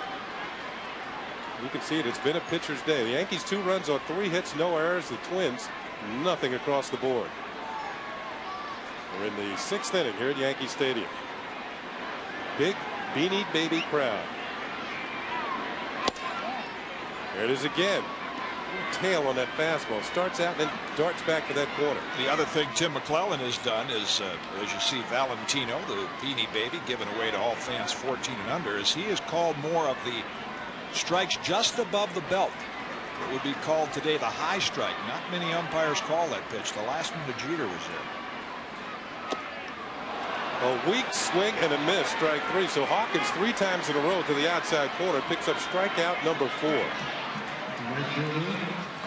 Mentioned early in the game, let's see what the Yankees do with Hawkins, the second pass through the batting order and maybe the third, but the movement on that fastball and to see Derek Jeter swing like that tells you that I think this Yankee lineup has some respect for LaTroy Hawkins' fastball.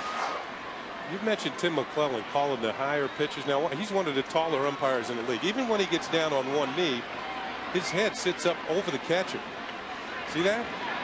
And maybe that's why he calls the high strikes. He sees it better. Ball 1 to O'Neill, who was struck out and fouled out 0 for 2. Yeah, I think there have been about 3 or 4 pitches today that have been up between the belt and the letters that were called strikes, and you don't see that very often in the 90s. Swung on and hit high in the air to center field. Matt Lawton ranges over, makes the catch, and the Yankees go quietly here in the 6th inning. So through 6, the Yankees lead at 2-0. Troy Hawkins has been pitching very good baseball, but David Wells has been perfect.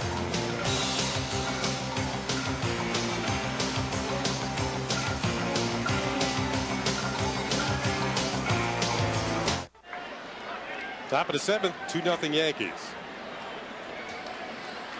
Here's a look at the National Finance Corporation Skycam. National Finance Corporation. Homeowners, lower your monthly payments. Apply by phone, 1-800-LOAN-NFC.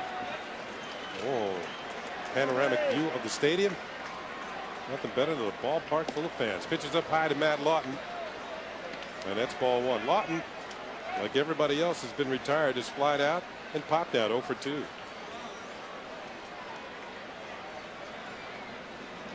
Batting leadoff today in Tom Kelly's lineup. 2 balls and no strikes. Yesterday's ball game, Lawton batted 3rd against Ramiro Mendoza, and then in the opening game of the series against Andy Pettitte, he batted 2nd. We mentioned he's batted everywhere in the order except 7th and 9th.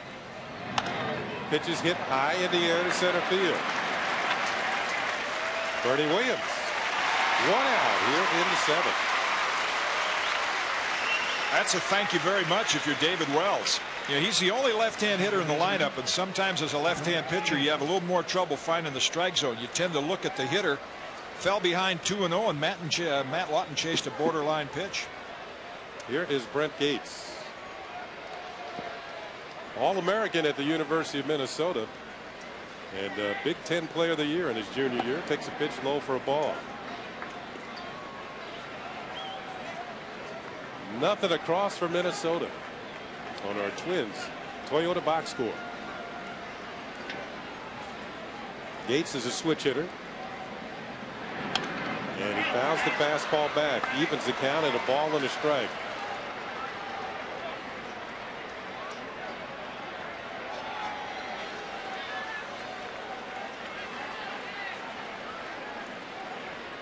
Deep breath for David Wells. The 1-1 pitch. Looked like a change.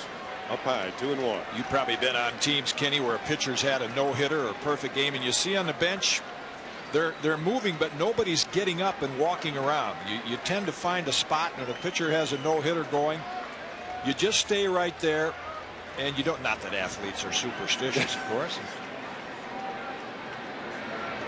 Gates with a roller foul, and that will level the count at 2 balls and 2 strikes. And once again, the fans with the rhythmic clapping, they want the strikeout. Well, so far he's struck out 9. That's the same amount he struck out in his last start.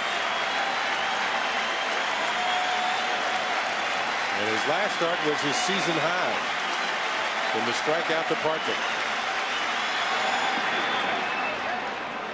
Count goes full at 3-2.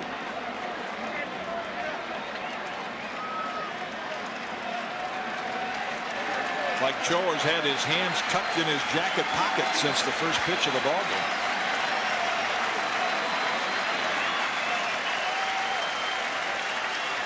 Here's the payoff pitch. Swung on. Tino Martinez will handle it. Steps on the bag, and Gates is retired. 2 down here in the 7th. What a day to have a performance like this, because every fan, for the most part, has sensed what is going on since early in the ball game, and they are into it with every pitch. That's only the third 3-ball count that Wells has had out of 20 hitters. No runs, no hits, and no errors. 2 outs here in the 7th. And the veteran Paul Molitor will come to the plate. Grounded out and flied out.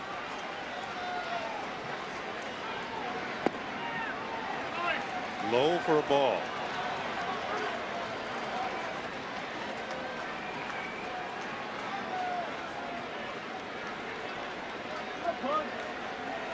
You wonder what's going through his mind out on the mound. He knows he's pitching a great game. Throw strikes. He just did, and the count is 1-1. Well, a lot of the players talk about feeding off the crowd at Yankee Stadium, the Yankee players, and I think that's a big boost to him today. It gives him a little extra shot of adrenaline to have a performance like this in front of a full house.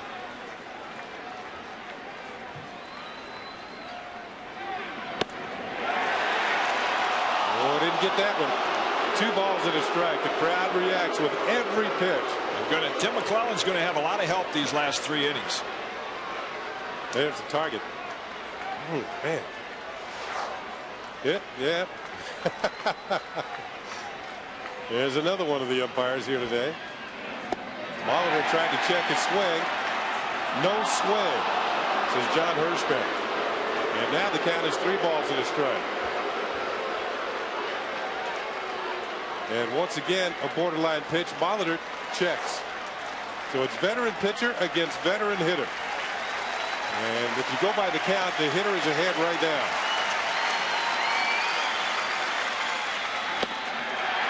Call strike 2 on the corner. He didn't give in.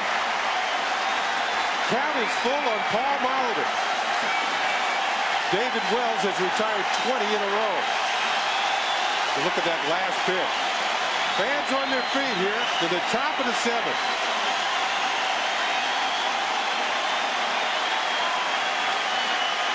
Here's the payoff pitch. Swung on and missed. Strike 3. Strikeout number 10 for David Wells. 21 in a row have been retired. They're on their feet already. Here comes the 7th inning stretch. Boomer and the Yankees lead it 2-0.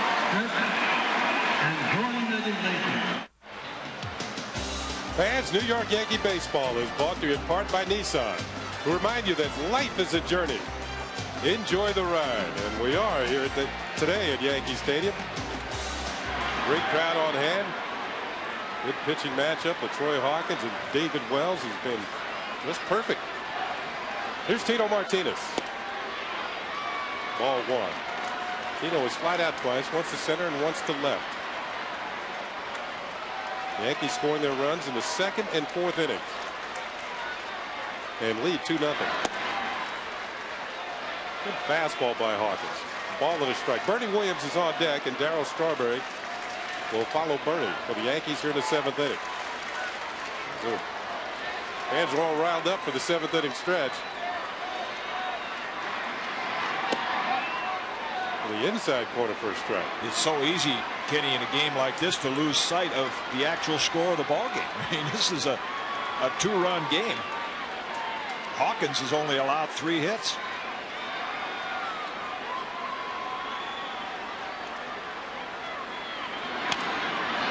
Late on the fastball and fouls it back. 1-2. Hawkins came in having won his last 2 starts. Our Toyota Yankees box score. Bernie Williams on deck has been the big hitter today with a double and a home run.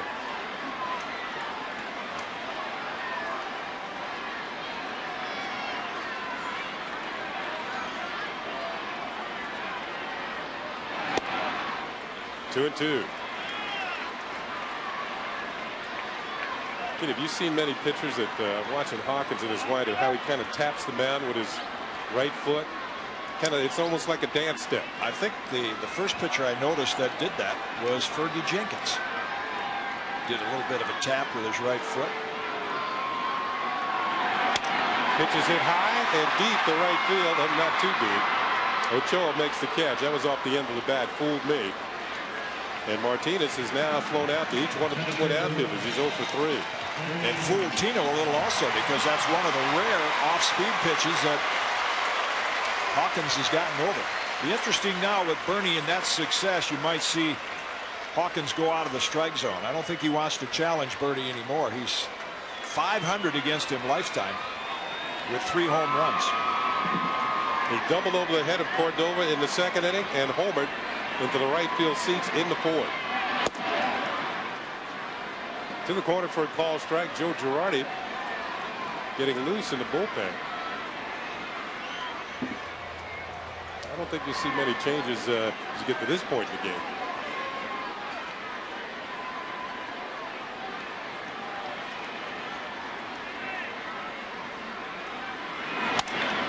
Bernie loops one into left field. It's going to be his third hit. Is he going to try for 2? He makes the turn at first, going to hit for second. Cordova's throw is late, and Bernie Williams is in with his second double of the ball game. Hustling double for Bernie Williams. Only the 4th hit Hawkins has given up. 3 by Bernie Williams. Really wasn't that bad a pitch. I mean, Hawkins has to be happy with putting it on the outside corner knee high. Bernie just went with it. Great plate coverage. As he looks down, he knows immediately it's down the line, and he's got a good shot at 2. Cordova plays it as well as he can, but the throw is just offline. Well, Bernie's at second with 1 out, and Strawberry to the plate, who was flat out twice to Cordova and left. Yankees up by 2, have a runner in scoring position with 1 out here in the 7th. Hawkins steps off.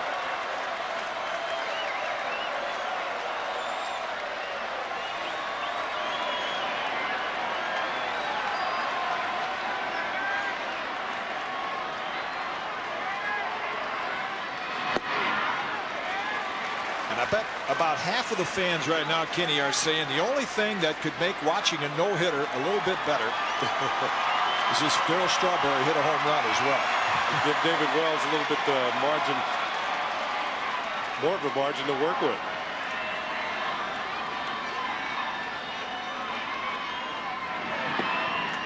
Two balls and no strikes.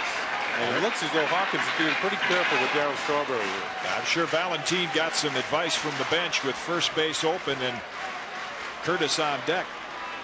Not challenge Strawberry with a fastball, first base open. On deck, Chad Curtis. Williams leads at second. Once again, down low, 3 balls and no strikes. So you turn Strawberry loose here. He looks down at Willie Randolph. I think the Yankees turn him loose. I'm not too sure that the Twins will throw him a fastball.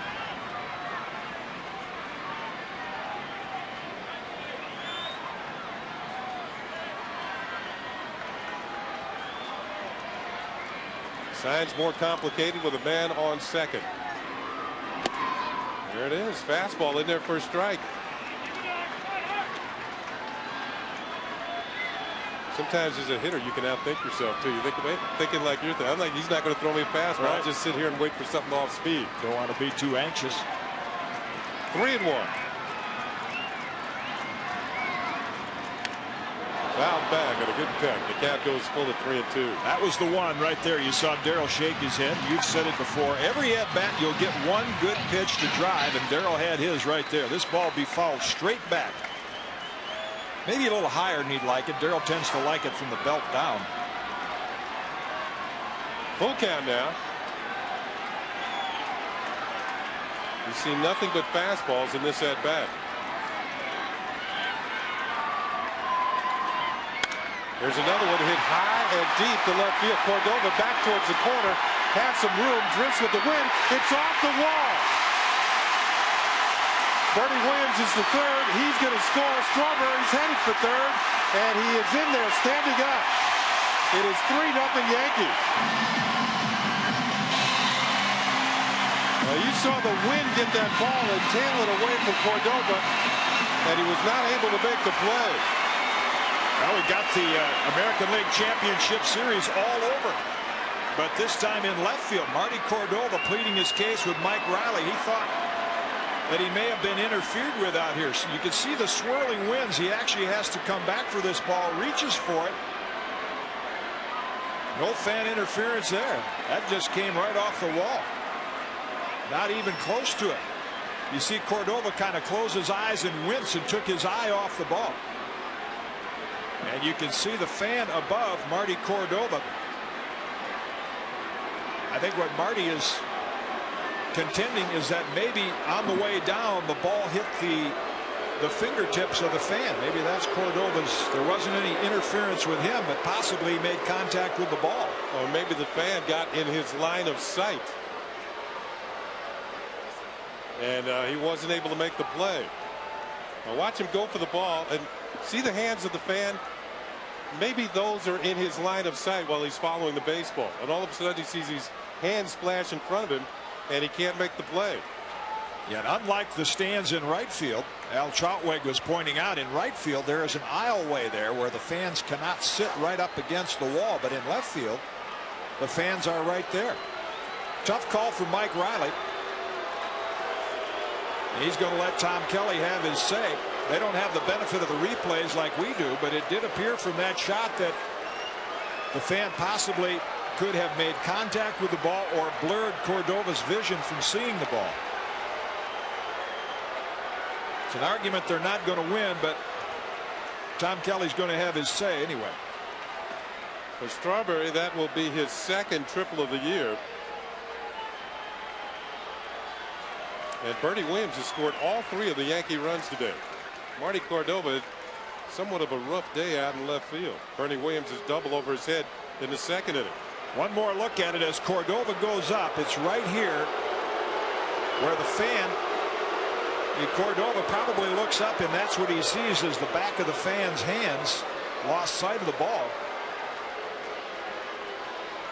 Because as he comes close to the ball, he kind of shies away from it.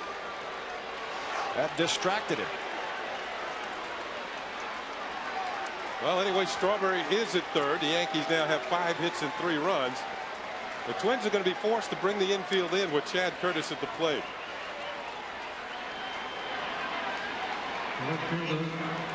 And the Yankees with a chance to add another run on the board.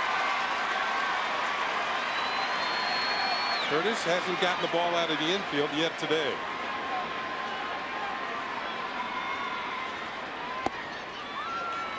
Downstairs with ball 1. One thing Hawkins has done a pretty good job of today is keeping the fastball down. And Curtis, as we have learned over his time with the Yankees, he's a good high fastball hitter.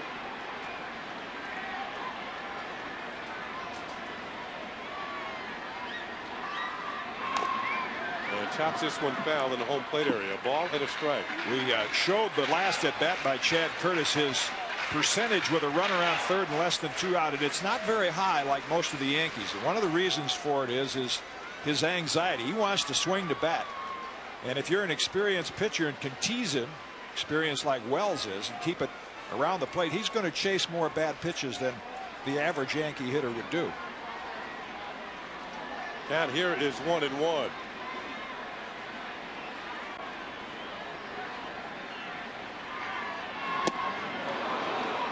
Swing and a miss. A ball and 2 strikes.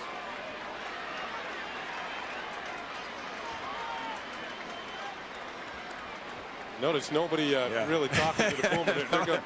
He's not talking to himself either. It's a very low-key bench because of David Wells' perfect game.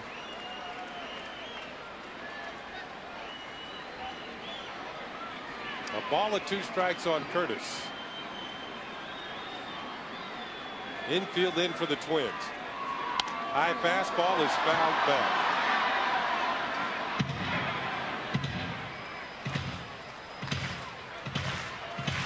There's a look at the infield setup by Minnesota. The outfield playing Curtis. As you see Lawton moving a step or two over towards right center. Strawberry at third with 1 out. Boomer Wells with a 3-0 lead. Hopes it will get to 4.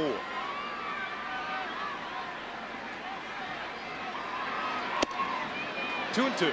Here the guy's got a no-hitter going, and it's like he has no friends. Yeah. I mean, nobody wants to go around near him and say anything. They're all keeping a comfortable distance away from him, and that's very typical when a pitcher has something like this working for him.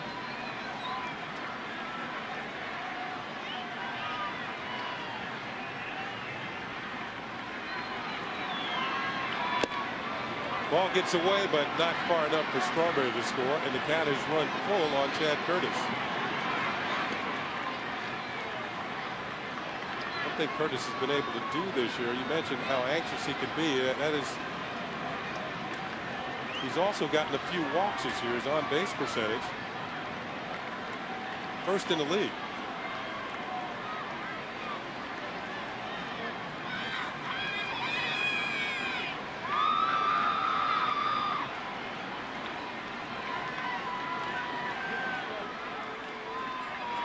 Pitch is hit hard by Mears into center field, a base hit. Strawberry will score. And that 4th run has come home. Chad Curtis picks up his 24th run batted it in. So the Yankees with a double, a triple, and a single in this inning. Wells not moving on the Yankee bench, but Curtis with a nice patient at bat. Ran the count to 3-2, got a fastball to hit, and because the infield was in, was able to get that past Pat Mears. Well, Strawberry, who got the triple, comes home to score. Curtis is on first, and Jorge Posada will come to the plate. Posada has grounded out and fouled out. A check on Curtis at first. The Yankees with a win today would make it 2 out of 3. After dropping the opening game of the series. Then a day off tomorrow, then the Orioles come to town. And I would think Curtis would try to steal second base here. The Yankees have tried to take advantage of Hawkins' motion. There's ball 1. Of course, the other line of thinking that goes through a manager's mind, as you see Dan Nolte and bullpen coach Rick Stelmazik in the Twins bullpen, is you like to have that hole open between first and second with a left-hand hitter. Valentine getting the signs from his manager.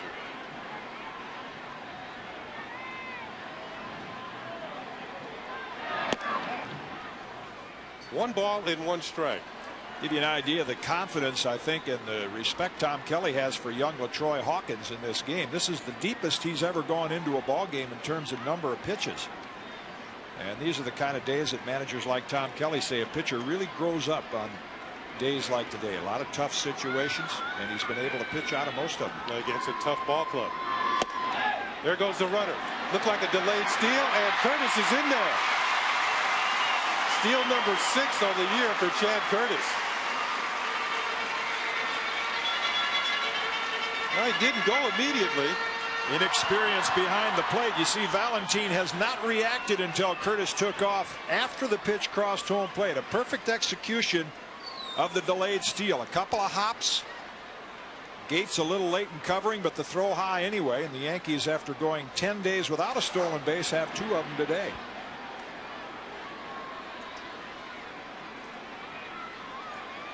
Hawkins steps off, but the whole idea on the delayed steal is catch somebody napping, whether it's the catcher or the middle infielders. Any slight hesitation, and you could, as Kitty mentioned, Gates late getting to the bag at second.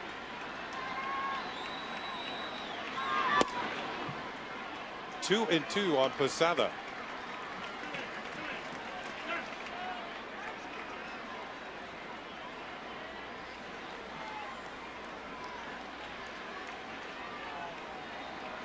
The Yankees offense providing enough for David Wells. Now it's a matter of him providing the thrills for the fans from this point on. Pitch is low. Yeah, the one thing, David Wells likes to have these extra runs, but I think he'd like to see the Yankees go ahead and get back out on the mound. He has been in such a good rhythm, and now he's going to be sitting in that dugout for a good 20-25 minutes. Full count on Posada, 1 out. Curtis at second.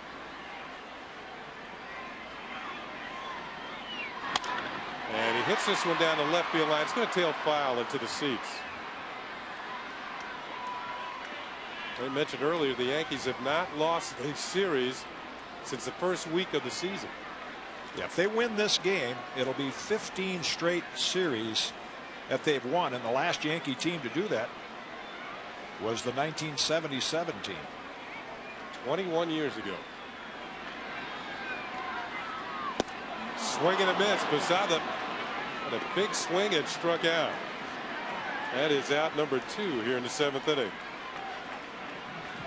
For fans, you want to catch all the action when the Boston Red Sox come to the stadium for 4 games on Thursday, May 28th and Friday, May 29th.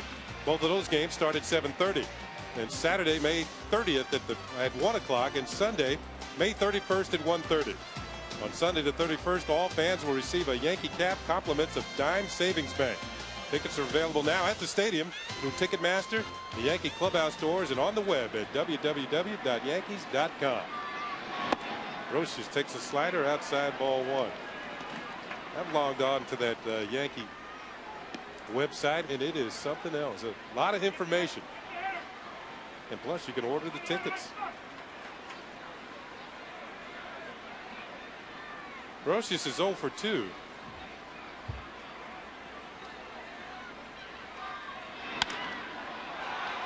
He's still got a pretty good fastball. Yankee hitter still kind of late on the heat. A ball and a strike on Brosius.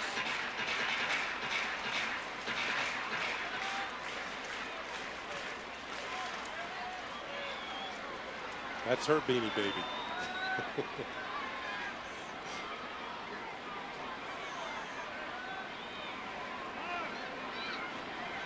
Now I wonder if there's a lot of explanations in the stands about what David Wells is doing today.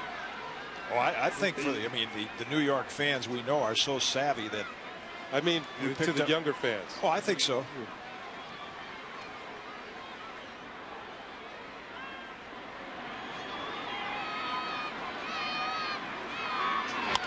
Swung on, fouled off again by Brosius. Count is 1 and 2.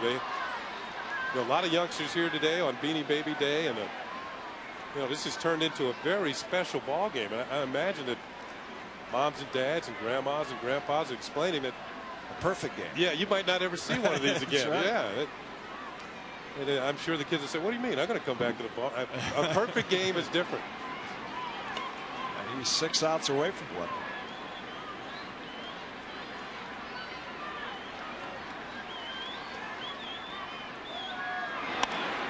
Ball is looped in the air to right field. Coming on is Ochoa. He has good speed and makes the catch. Well, the Yankees come up with a pair of runs here in the 7th inning. Boomer Wells ready to hit the mound in the top of the 8th. He's been perfect thus far. We'll be back. Stay tuned. Fans, make sure for all the latest news, scores, and highlights from the world of sports, tune into the half-hour edition of MSG Sports Desk. That's tonight at 10:30. And you also want to hold on and for the national sports scene with an eye towards the hometown team. Watch Fox Sports News tonight, and that's at midnight. And on that sports news tonight on the Sports Desk and Fox Sports News, they could be talking about some history made by David Wells. He has a perfect game through 7 innings. Marty Cordova leads off the top of the 8th. And the first pitch low for a ball. Doyle Alexander 22 years ago took a perfect game into the 8th inning for the Yankees, and Rico Carty of the Cleveland Indians broke that one up. Wells with 10 strikeouts.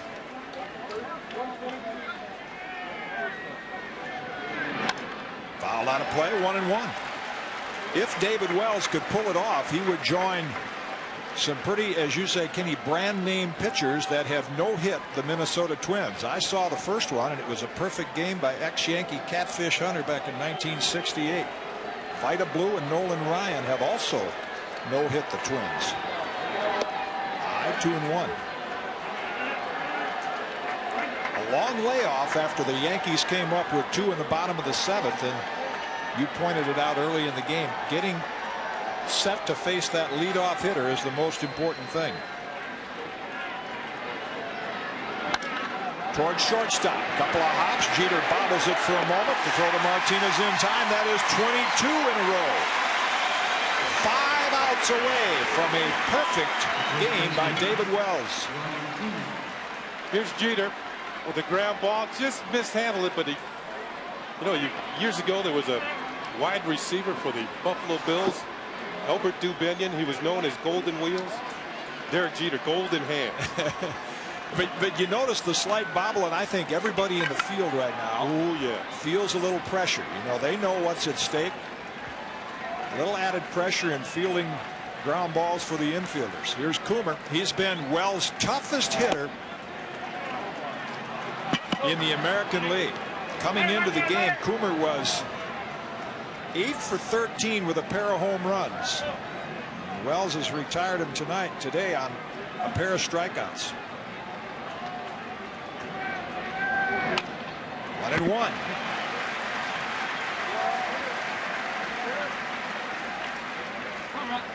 Back in 1991, I was fortunate enough to broadcast Dennis Martinez's perfect game at Dodger Stadium. And the last out was a fly ball to center field. And all the infielders agreed that they were happy the last out was a fly ball. Yeah. Just a good old lazy can of corn. Just off the inside edge, 2-1. Fans want anything close to be a strike, and you'll notice about all the activity on that bench has been throwing a few sunflower seeds. We've seen that guy before today. Another would-be umpire. That looks like a cutter and just missed the inside corner. Toward Knobloch. He knocks it down, recovers, throws in time. 23 in a row.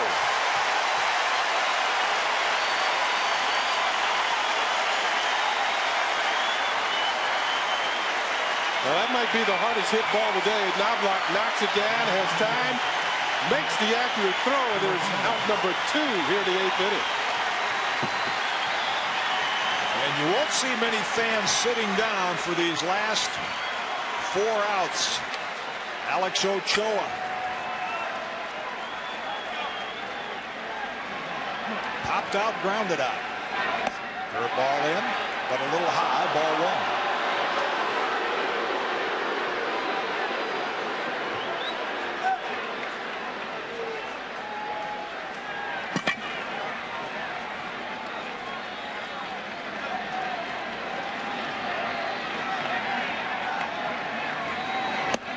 Speed pitch, 1-1. That's the second time he's done that to Ochoa. You look at the infielders and they know what's going on. They're probably feeling more pressure actually than David Wells because he's in action all the time. They're just waiting, hoping, like you said, hit a pop-up. Outside, 2-1.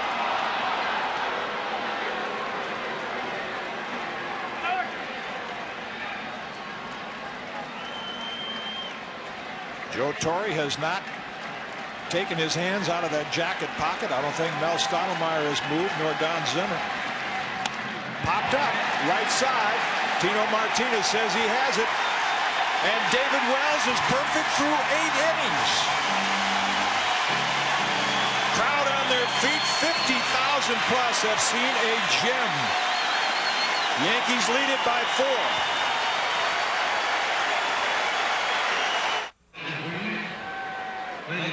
Back at the stadium with some special happenings. David Wells, a perfect game through 8 innings as we head to the Yankee half of the 8th. They lead it 4-0. And there haven't been a lot of tough chances, Kenny, but this is probably a good choice for our Hoover pickup of the game. Yeah, one thing you're taught as an infielder, knock down the hard shots. That's exactly what Chuck Knobloch is going to do off the ball, off the bat of Ron Coomer. Doesn't roll far enough away for Coomer to beat it out, and Knobloch will make the play as he recovers, grips, and throws. That's the Hoover pickup of the game.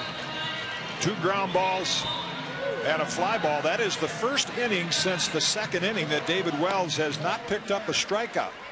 Looking at the new Twins pitcher, 6'6" Dan Nolte, and LaTroy Hawkins with a very, very solid pitching performance here. 7 innings, allowing the Yankees 4 runs and 6 hits. I think one thing for Hawkins today, his control was pretty good. Didn't walk anybody, struck out 4. As you look at Nolte. And if David Wells had one wish right now, even though 4 runs does not always seem like a comfortable margin, he would like to see the Yankees go out 1, 2, 3 and get out there and see if he can pull this off. Knobloch 0 for 3 against his former mates. He has flied to left, popped to short, flied to center. No runs and no hits. David Wells perfect through 8 innings, and he will face, obviously, the bottom third of the Twins order in the top of the 9th. Well, we talked about fans leaving early. I don't think anybody's left today. No. Nolte's first pitch in for a strike.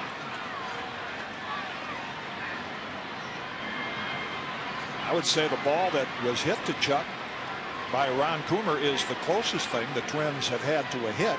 A lot of lazy fly balls to Bernie Williams and the other Yankee outfielders. In the air again. That'll be 4 times that Knobloch has hit the ball in the air. Cordova's there. And there's 1 down. David Wells has had 3 3-ball counts. He went to 3-0 on Matt Lawton. Came back, went to 3-1 on Paul Molitor. He's come back from all of them. Here's Jeter. Has hit safely in 15 straight. But all the hitting statistics and hitting numbers for the Yankees secondary today to the pitching gem by David Wells. Breaking ball in, but no swings. There's John Hirschman. David Wells has had 2 3-hitters in his career. And a year ago, he retired the first 16 Texas Rangers in the game. 2-0 now to Jeter. Yep, they're going to get out of his way. Let him. that's the seat he's had, and he has stayed right there. A lot of room to either side of him, too. I mean, those guys scattered when he came around.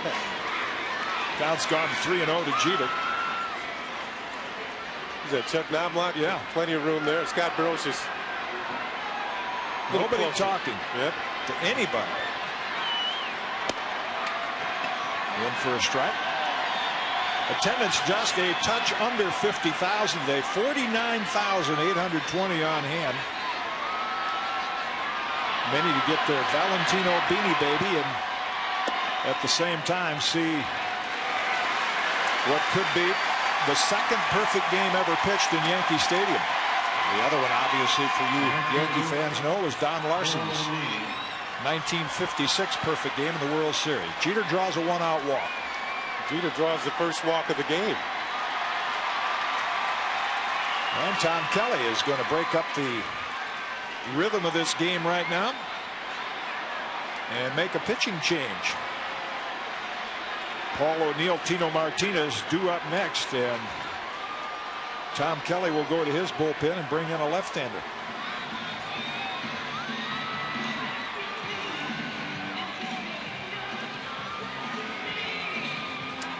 Well, this move could work one of 2 ways. Either a little more time for David Wells to rest, or the fact that he wants to get back out there in a hurry. Greg Swindell comes in to take over pitching for the Twins. Back at the stadium after this. Exciting day at the stadium. David Wells has a perfecto through 8 innings. Greg Swindell will take over the pitching now for the Twins in the bottom of the 8th inning. A reminder, the homestand continues after a day off tomorrow. The Baltimore Orioles come to town Tuesday, Wednesday, Thursday, all-night games at 7:30. Tuesday the 19th, a special pregame ceremony. They'll unveil the decade of the 1920s Babe Ruth commemorative stamp. Tickets available at the stadium through Ticketmaster, Yankee Clubhouse stores, on the web, www.yankees.com. Well, most of the fans and everyone not really too concerned about what Greg Swindell and the Yankee hitters do. They are eager to see David Wells take the mound in the 9th inning. There have been 14 regular season perfect games in the history of Major League Baseball. No Yankee has ever pitched one. Don Larson's, of course, is a World Series game. And no perfect game during the regular season has ever been pitched at Yankee Stadium. Jeter looked like he had thoughts of going, and Swindell keeps him close. The bottom third for the Twins would be John Shave, Javier Valentin, and a hitter who has been their best all-around hitter all year, Pat Mears, who's in quite a slump, batting out of the number 9 hole today. And when you look at Tom Kelly's bench, about the only veteran hitter he could bring off the bench as a right-hander would be Terry Steinbach. And I would think that the Yankees will see him. David Wells will see him in the top of the 9th.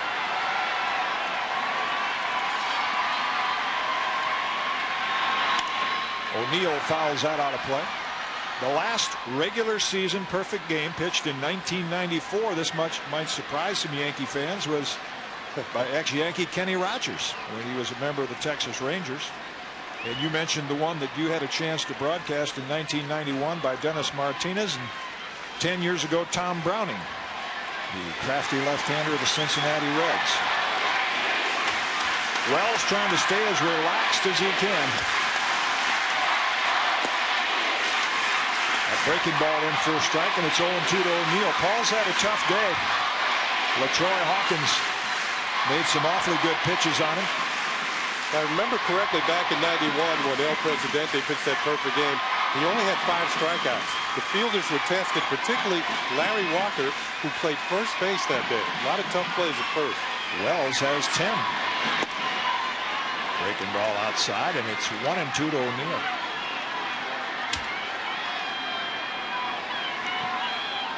Five 10 Ks for Wells, and that's a look at the season averages of the 3 Twins hitters due up in the 9th inning.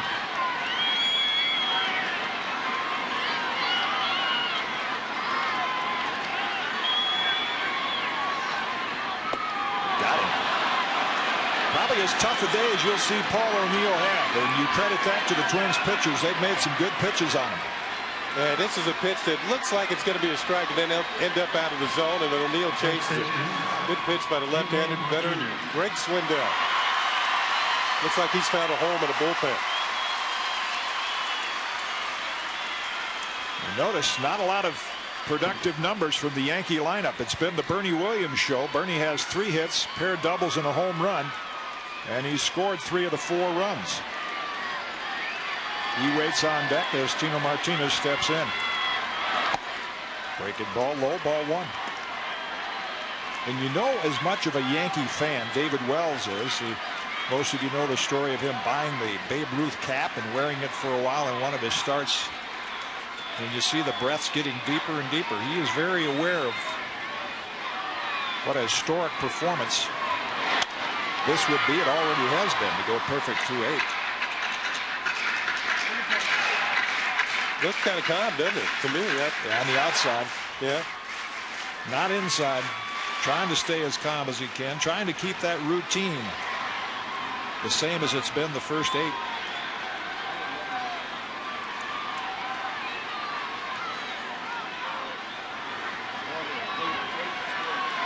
Jeter back in time. Had a roommate that had a Jack Kralik back in the early 60s. Had a perfect game going from 3rd inning on. I had to make one of those comfort stops, run up to the clubhouse. I didn't dare to move. He finally issued a 2-out walk with 2 out in the 9th inning and pitched a no-hitter with 1 base runner. All this just adds to the anxiety for David Wells. Jeter has stolen a base this afternoon, his 10th of the year. Well, looks like he's actually broken out in a smile and is talking to someone on the Yankee bench. That doesn't mean they answered him. Tried to get out of the way, and that caught the bat, fouled out of play, and it's 1-2 to Tino. Here's a look at that last pitch. Target is low and away. But you can see the pitch nowhere near the target, and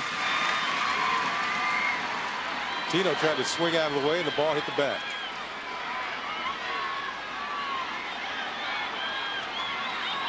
Jeter at first, he drew a 1-out walk, the only walk of the ball game.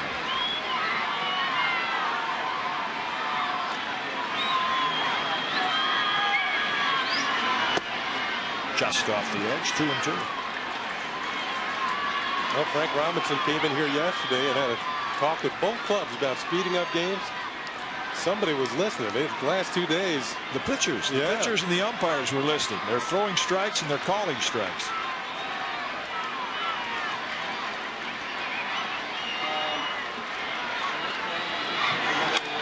Popped up, foul. That'll reach the seats, and the count will hold at 2-2.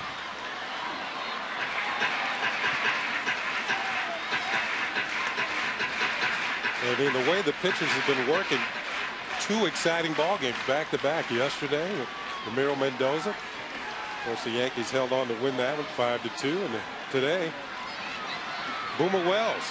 Yeah, a little nervous stretching and moving around on the bench.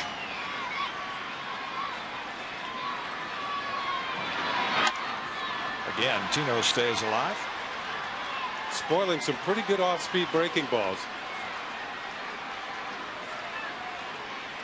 Making Swindell work just a little bit harder.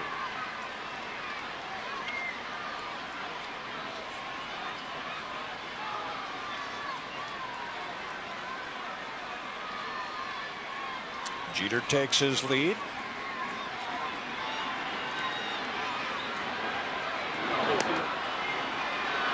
You know, his lead has been a lot shorter than when he's really thinking about stealing. Yeah, if he were, I think with Tino in the batter's box, he's going to let him have a rip, and you could tell the fans they want this inning to get over with too. They're anticipating the top of the 9th, as is David Wells. Count's gone full. It looked like a fastball in to set up a breaking ball away. Bernie waits on deck, and he can't wait to get up there. He's got 3 hits in today's ball game, responsible for 3 of those 4 Yankee runs. Popped up right side. Kuma near the stands puts it away. So we are heading to the top of the 9th. Stay with us. David Wells will try to pitch the first regular season perfect game in Yankee history. We'll have it for you when we come back on MSG.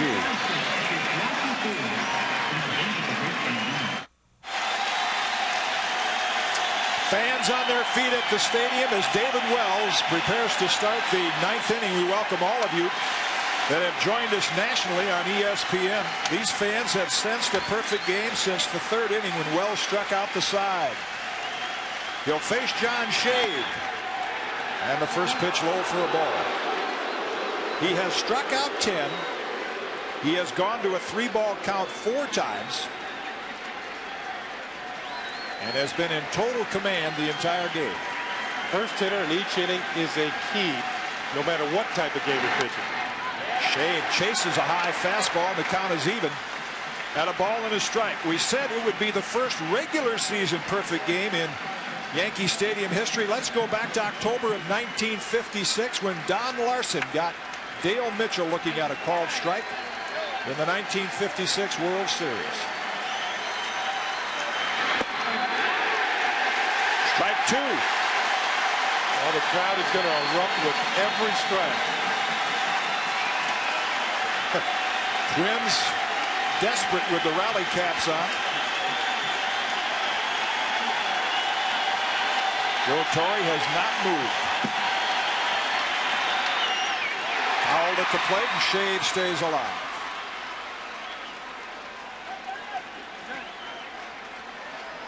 That curveball still has a lot of bite to it, as it has had all afternoon. Curveballs have been working. Changeup has been excellent, and his fastball well spotted.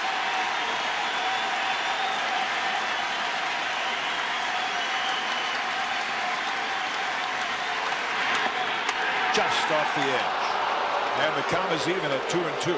I wonder if Joe Torre has ever sat through an entire big league game with his hands in his pockets for about 2 hours and 40 minutes. That has been the position he has been in since the first pitch of the ball game.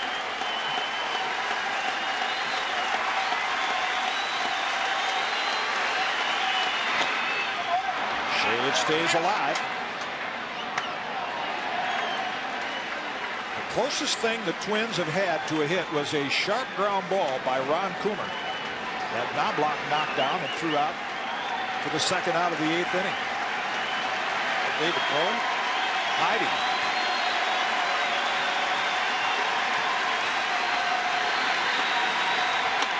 Popped up to short right field. Knobloch back. O'Neill in. O'Neill is there, and David Wells is 2 outs away from a perfect game.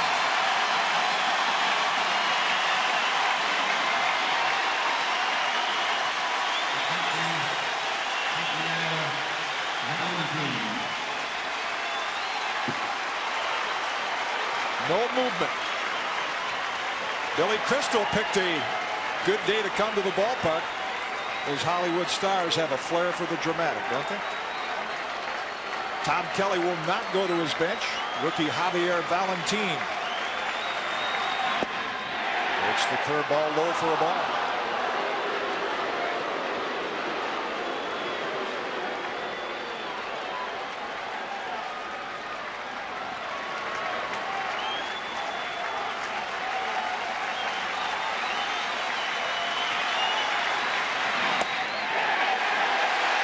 Strike call, 1-1. David Wells has not thrown a fastball in the middle of the plate today. Everything has either been to the inside corner or the outside corner.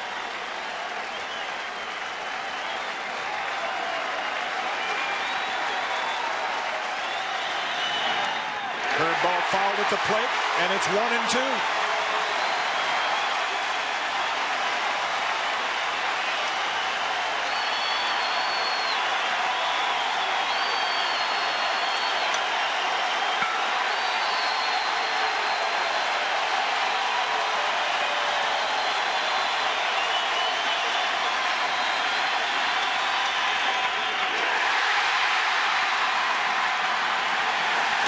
Strikes, the 11th strikeout, and David Wells is down to 1 more out for the 15th perfect game in Major League history. The first for a Yankee during the regular season. That last pitch was not supposed to be a strike. You saw Posada mentioned bounce the curveball. I'll block it. Valentin bit and struck out. No movement on the Yankee bench. Pat Mears, perhaps the Twins' best all-around hitter, their last hope. Strike 1.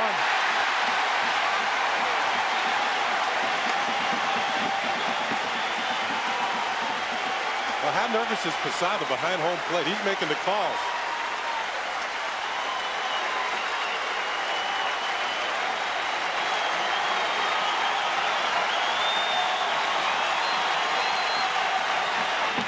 Popped up right field near the line. O'Neill appears to have room. He puts it away, and David Wells has pitched a perfect game.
What a day to come to the ballpark.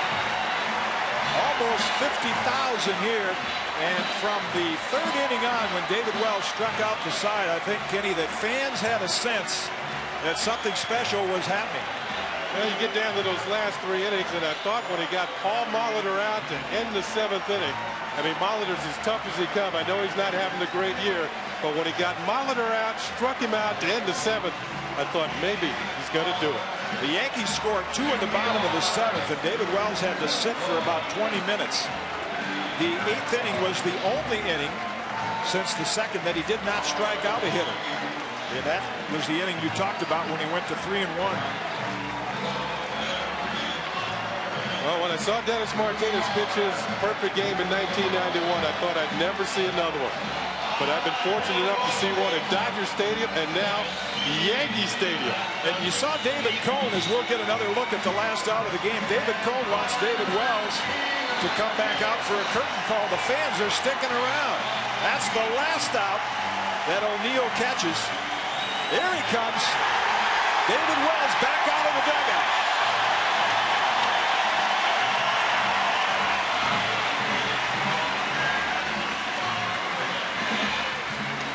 There's a look at the last pitch, and he knows it's a done deal. It's headed in the direction of Paul O'Neill, and it's over. The 15th regular season perfect game in Major League history. And the first ever at Yankee Stadium. What a day for it. What a wonderful crowd. Almost looks like the last out of the World Series.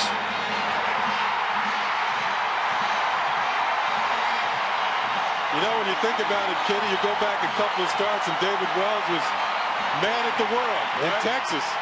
A few starts later, they carry him off the field here at Yankee Stadium. A magical moment for David Wells and the Yankees, particularly for David because of his love for the Yankees. Talked about him wearing Babe Ruth's cap last year. This is his 119th pitch of the game. And that puts him in the record books.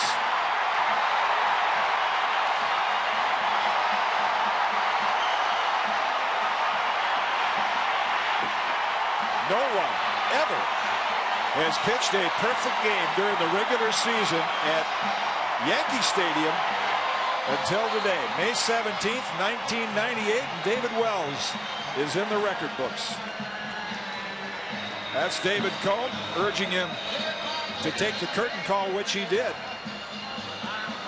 Obviously a lot to talk about in our post-game festivities here at the stadium. Talked about, Kenny, the fans leaving early. Most of them today are staying around even after the game is over. Yankees win it 4-0. Bernie Williams, the hitting star, with a home run and a couple doubles. So stay with us. Lots to talk about here at the stadium. David Wells pitched a perfect game.